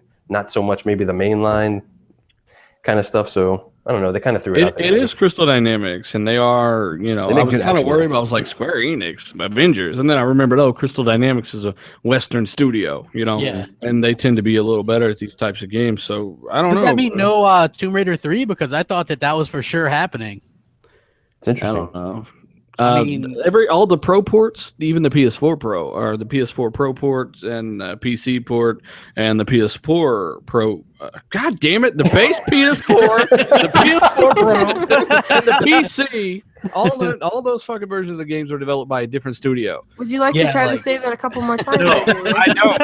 Okay. I don't ever want to say it again. Okay. So, it wasn't like it was like Fire Axis or some shit like that. Yeah, Crystal Dynamics made the X1 version. That's the only one they touched. Ever since then, they've been working on this Avengers thing. Okay. Or they could have been working on the new Tomb Raider, and now they're working on Avengers. Mm-hmm. I think they just now announced the partnership. So I would think that possibly. I mean, they already had like a full-on CG trailer and all. That stuff has been being worked on for a while. Yeah. That was pretty detailed for a while. Yeah. Well, remember back in the 360 days, right when all this Marvel stuff started taking off, we had the Ultimate Marvel Alliance 1 and 2. I remember back on the PS2 and Xbox, there was 2 really good X-Men Legends games that were fucking fantastic. And on the 360, those there was all like top-down, just Diablo grinding fest. You know what I'm saying? Those weren't. Who knows? Maybe this is like kind of a spiritual successor to Ultimate Alliance. Yeah, I don't know. I think that would be cool, but also like there was a couple of shitty Iron Man games. There was a halfway decent Captain America game. I actually liked I heard about the Captain America game. That was pretty good. Which, by the way, that's my favorite superhero. So don't forget Thor. Thor game. Oh my god, that was awful. That was the most awful game. Hellhammer, did you help develop that one, buddy? Well, thank you guys for just completely making my points. Yeah. Well, no. Listen, like Hellhammer. Here's the thing. Like my whole life, Captain America has been my favorite comic book character. Hellhammer has been Thor, hence his hammer, and the Hellhammer loves the old hair. I thought he's a Bob the Builder fan. I officially don't like Thor anymore. Well, no, he's like a big Thor Norse god. He listens to that music too. Norse music and all this stuff like Viking. He likes all that shit. I think his favorite Killer Instinct character is who the hell's the Norse guy? I forget what. Does he do like sacrifices in the backyard and shit? Probably. Yeah. So he likes I think at the time I was game flying stuff, and so I game flied the Captain America game, and I actually liked it. I thought it was pretty good. Yeah, that was an okay game. Yeah, and I mean it wasn't great. It was like a 7 out of 10 or something. You know, it was good. It had the voice actors. Game, bro. 7? Yeah, back then you were just blown away that it didn't completely suck. Yeah, exactly. Because the Sega Iron Man games totally blew goats. They were awful, just terrible. Yeah. So then I played that one. I'm like, oh, it's good. Even though it actually had Chris Evans doing the Captain America voiceovers. Although we read it like, "Hi, I'm Captain America." Next line. Yes, Captain America has to save the world. No, Bucky. Like his real acting. Yeah, basically. So it was like, yeah, I mean, that was kind of cheesy. Then I rented the Thor one. I couldn't even get through that. I was just like, yeah, I don't think we even finished the first level. Yeah, it was terrible. It was like the most awful thing. Yeah. But then I remember asking, I was like, these Marvel movies are hot. They're really missing out on the boat here.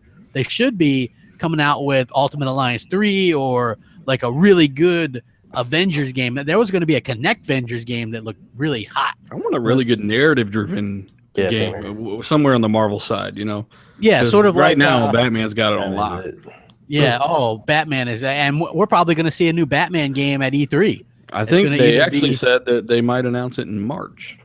Okay, well that'd be even fucking better because but I heard it's gonna be like a Damian Wayne game. I don't know about that. God. Hopefully not. They canceled the suit. Well, hold on, Rocksteady is working on something, but also the probably team a Justice League game could be, and then also WB.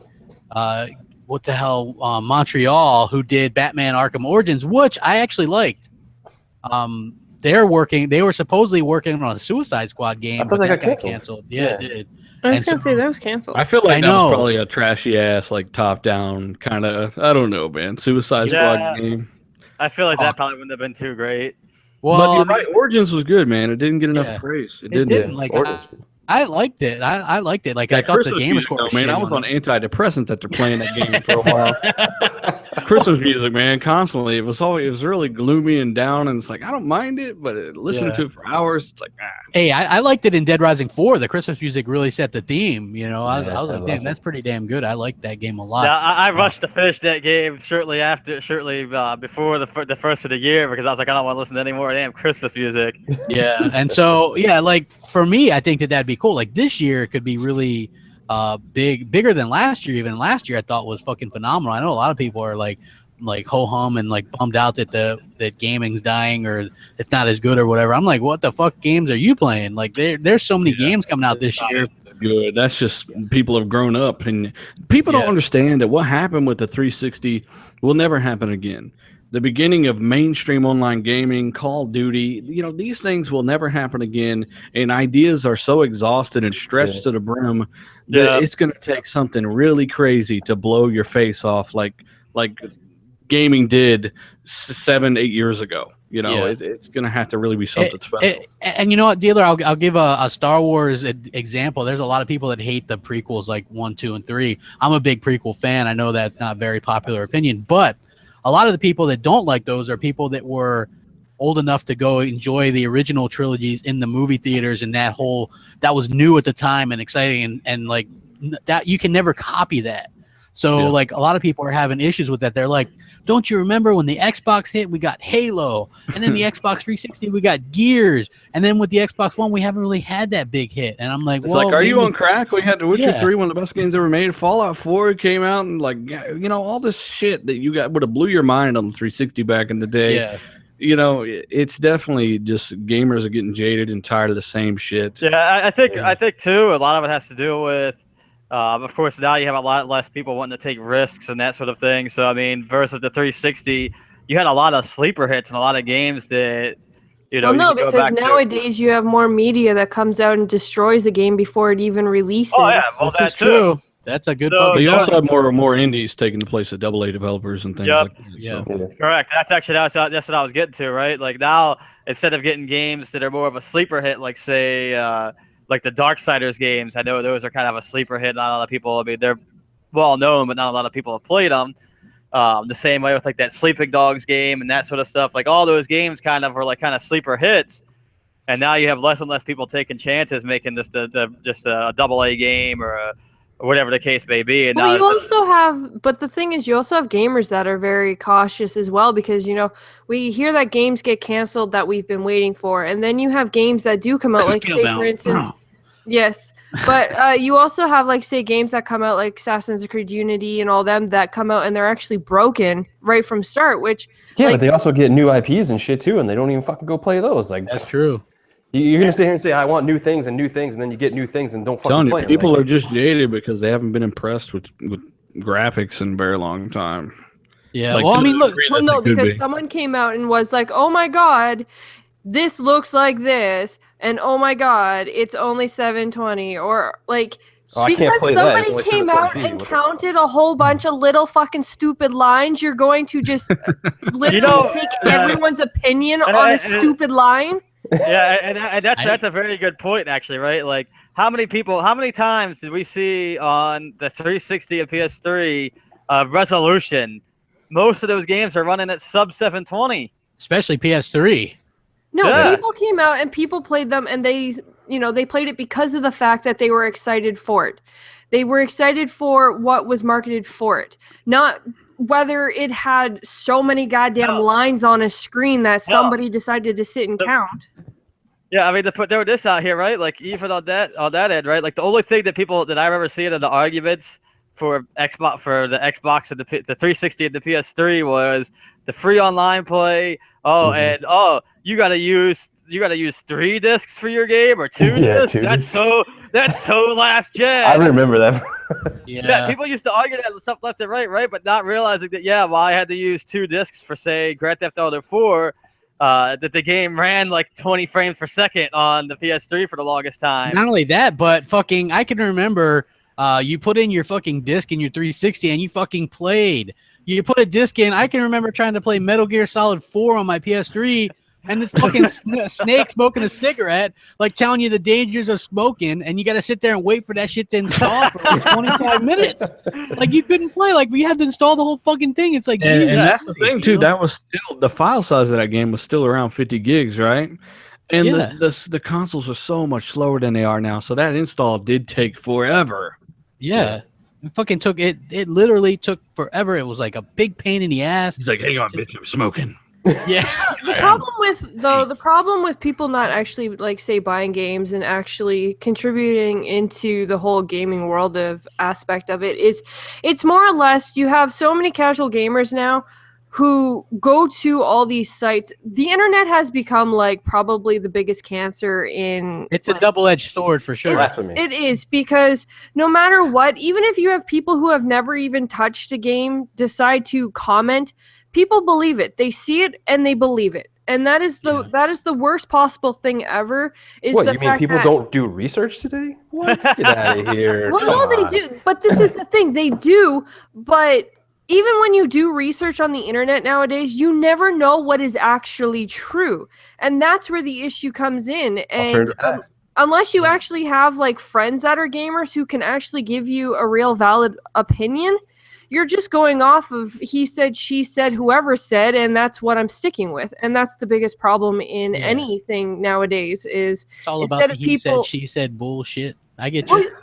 Yeah, well, instead of people buying it to try it themselves, they take it off of what they've read on the internet. Yeah, and to be fair, it's always one side or the other trying to tear it. Like, okay, when Quantum Break was about to come out, we had everybody trying to shit talk it. Oh my god, like if there was early gameplay footage, which, to be fair, Microsoft never pulled any of that down. Like, people were putting up videos of that game in advance because it went gold like a month early, and they never did anything. Now Sony has taken down people's videos who were playing Horizon Zero Dawn early. They were taking, same thing with the Order 1886. I mean, these people obtain these games legally, and Sony, like, takes down the videos. Okay. Actually, you make a perfect point, though, Crap, because you just said Horizon Dawn. That game hasn't even come out. Somebody uploads, like, captures of it. Do people not realize when somebody uploads a capture into YouTube, one, they can distort the image Two, when you render out, if you render out at a lower process, it's not going to be at the standard quality that it should be.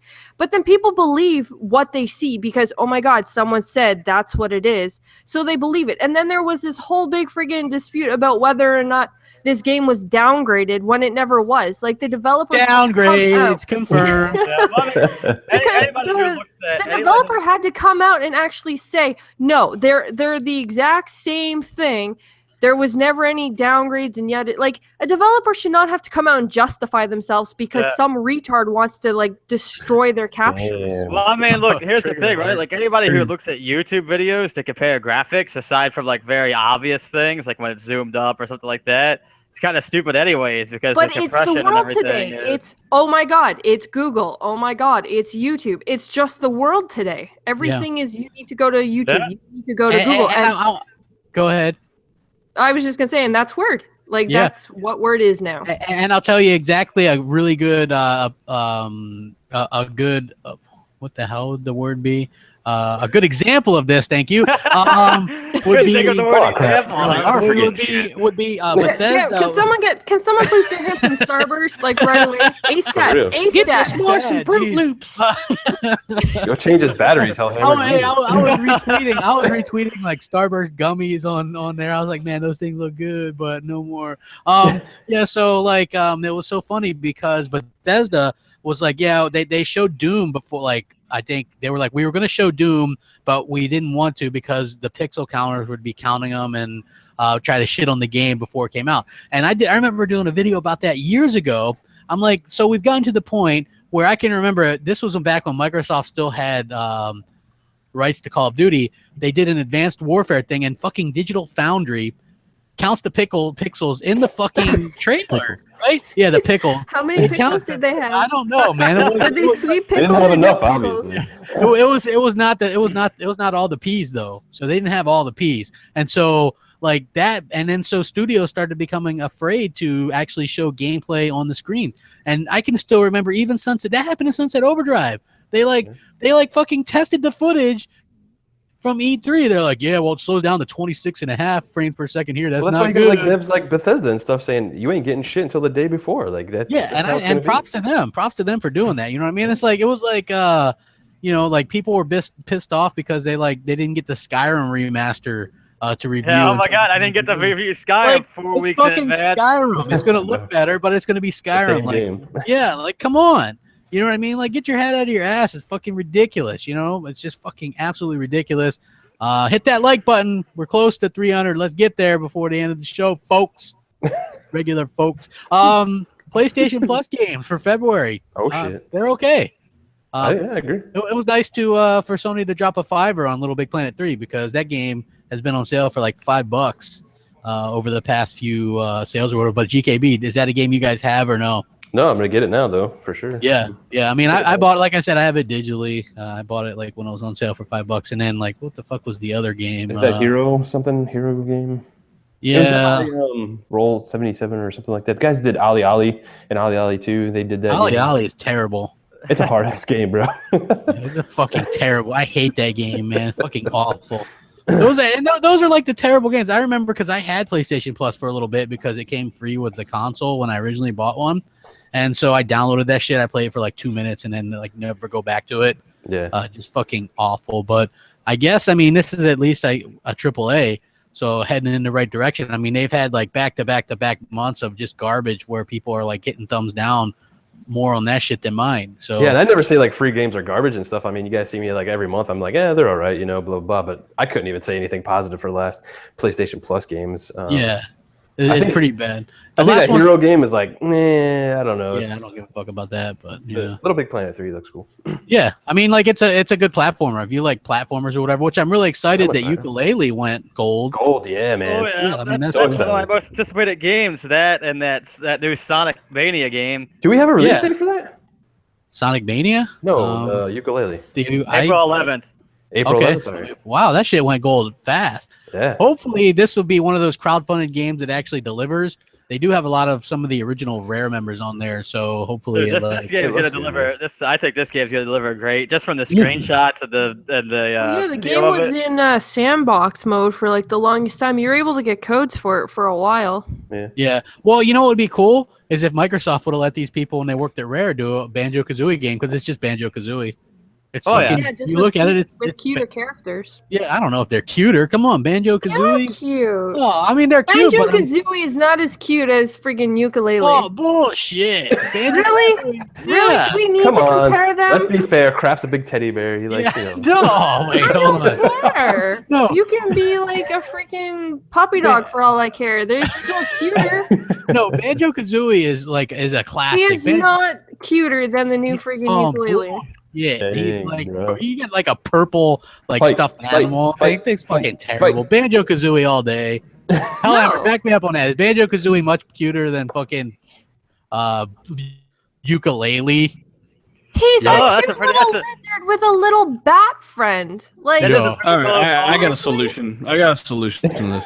oh, Chat, I'm going to like. Chat, let us know which characters you think Bill Cosby would roofie first. Yeah. Ukulele or he probably Banjo-Kazooie. Who's cuter, guys? Banjo-Kazooie or ukulele? One for Banjo, 2 for ukulele. Let's go. 1 for Banjo, 2 for ukulele. We'll be seeing that in the chat here soon. I know everybody's going to go 1 for Banjo because Crap is always right. Banjo is not cuter. 2, 1.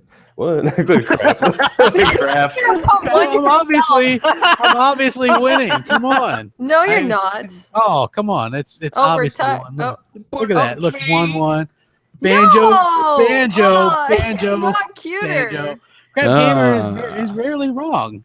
Look at that shit. Wrong. 8? What the fuck? Come on, 8? -1? Yeah, 12? 3, 6. Jesus Christ. Jesus, people. Numbers. Hooked on phonics. Thanks for ruining the vote. So we can all agree that She-Wolf, yes, the She-Wolf is wrong. Crap Gamer is right. Not. Not allowing that. It's not happening. I'm gonna do a poll. I'm gonna do a poll on Twitter, and we will see. You can. I'll even retweet it. And all right, we will do this. We will. Okay. PS4 fans confused as to why Sony keeps promoting shitty-looking games like Life of Black Tagger.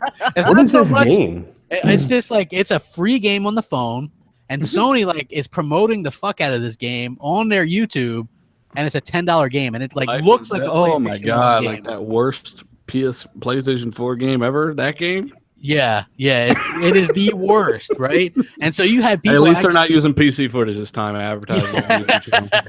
But this game looks absolutely terrible, and it just takes like 3+ years into the generation, and Sony's been doing this since the fucking beginning. Well, they're taking money from these small ass developers. That's why.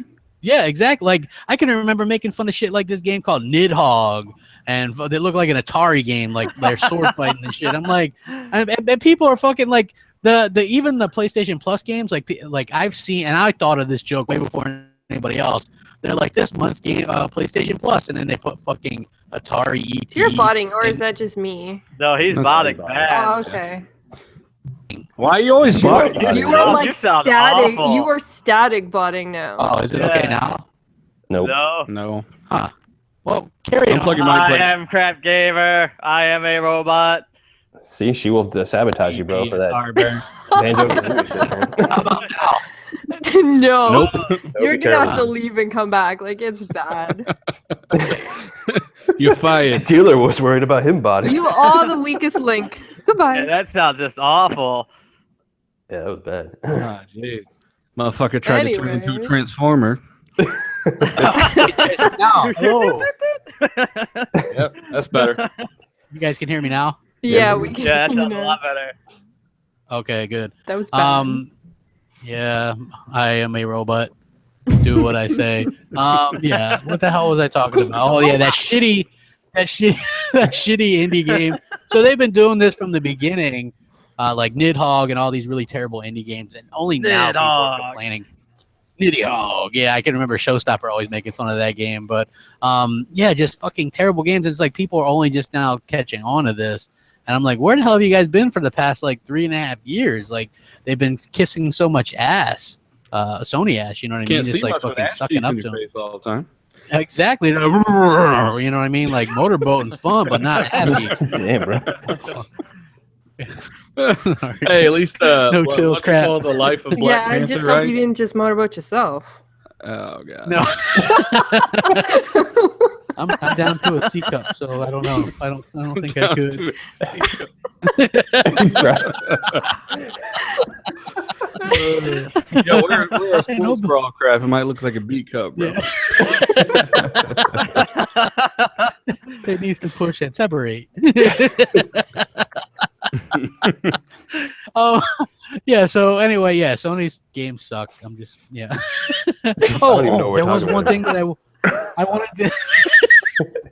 I wanted to get into this real quick. The Sniper Ghost Warrior dev. These are the guys that said no HDR on the Xbox One versions originally. Yeah, and then he kept calling it the X-Bone and shit like that. Well, now it's like if you pre-order the game, but only on PC and PS4, like no Xbox. You can pre-order it on Xbox and you don't fucking get the season pass. But if you do on PC and PS4, you get the fucking season pass. Like this makes no fucking sense to me. Who is the publisher for that piece of shit game? I don't fucking know. Farms Publishing. Like I never even fucking. The games haven't been that great, and when they do, they reward one side for pre-ordering and not the other. That's not the way you skew an audience. Yeah, that's what I'm saying. It's like you can fucking on PC and PS4, you can you get it, but not on Xbox One, which is fucking. Who the fuck cares about weird. that game anyways? I mean, it's the principle of the matter. These dudes, Yeah. that's kind of ridiculous. Yeah, like that's what I'm saying. It's like it is the principle. Like they were. Hold on, let's see here. It's just a shit. Could you imagine if there was a game that came out on all these platforms and you got the season pass if you pre-order on Xbox and not PlayStation? Oh, people lose their minds. The shit that would happen. People. Yep.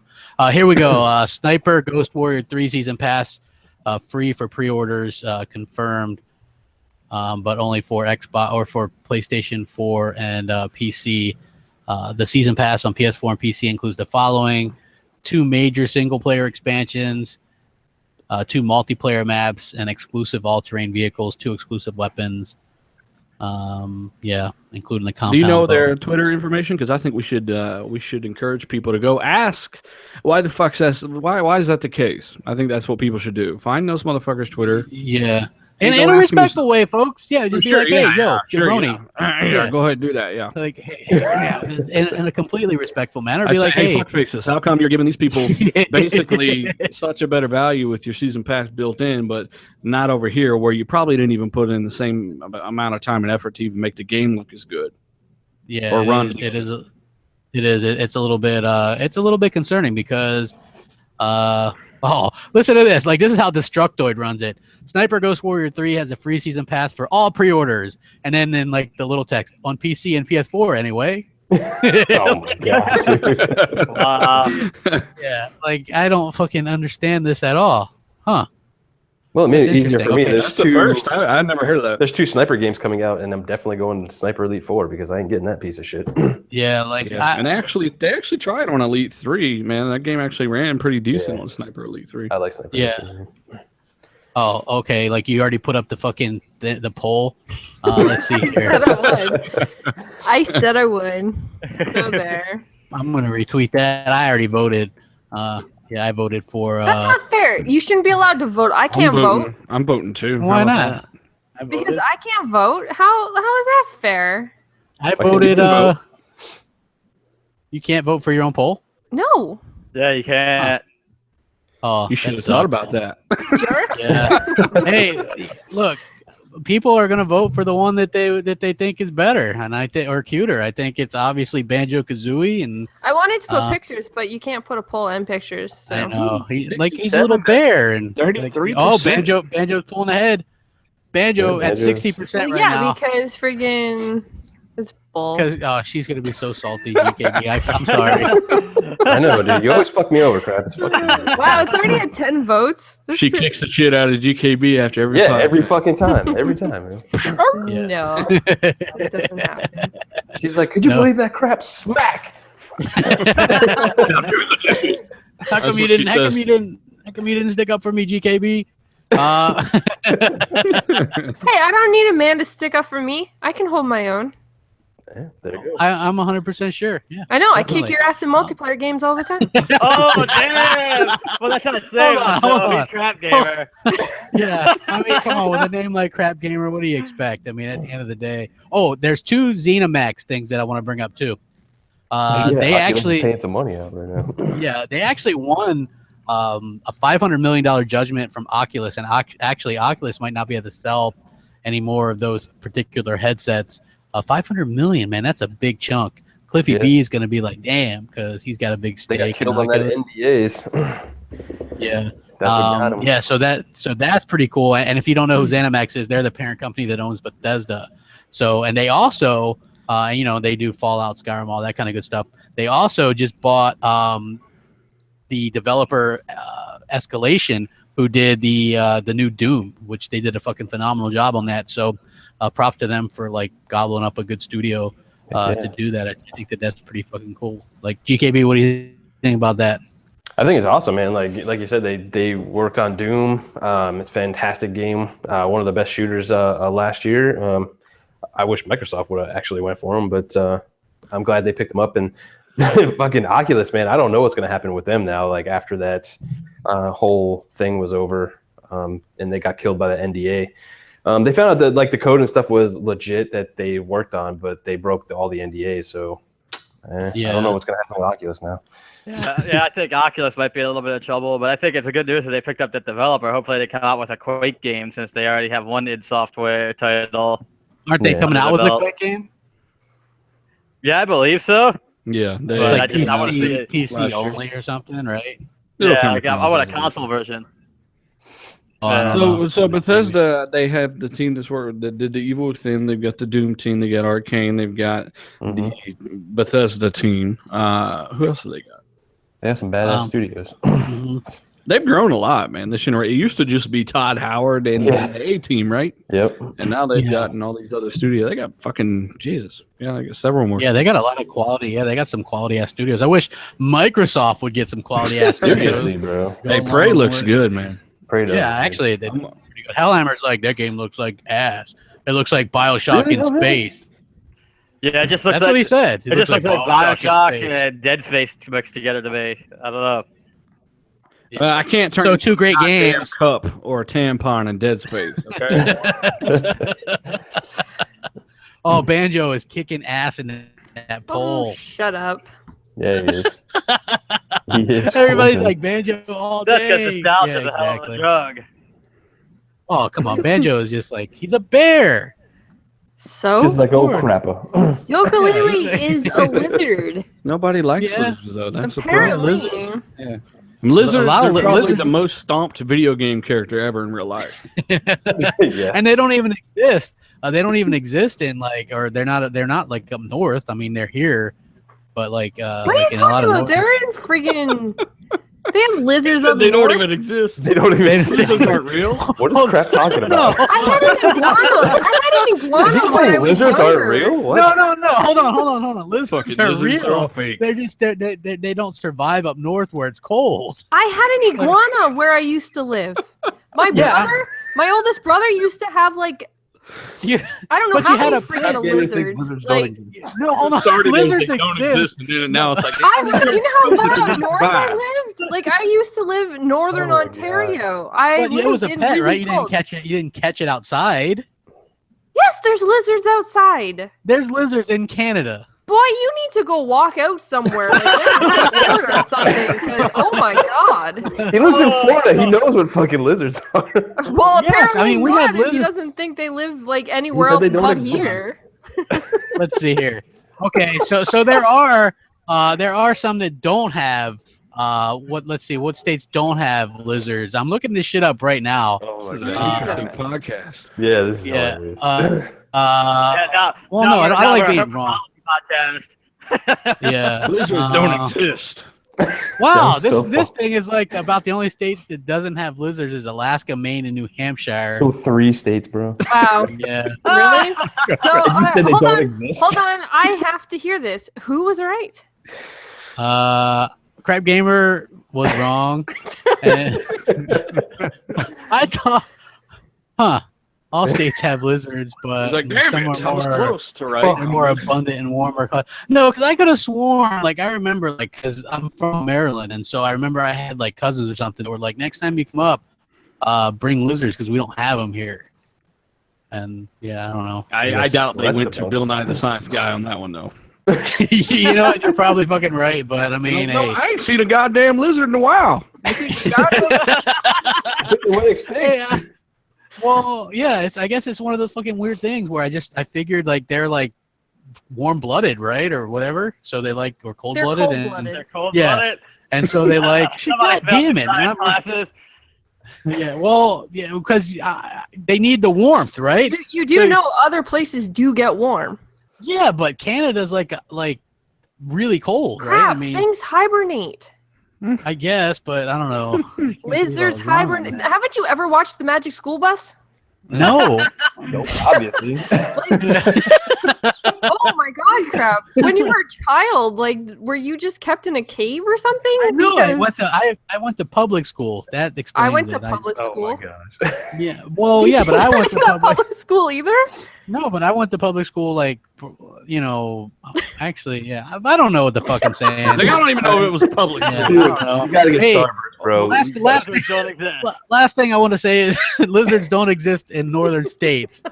Lock it in. We're bringing Starburst back next week, guys.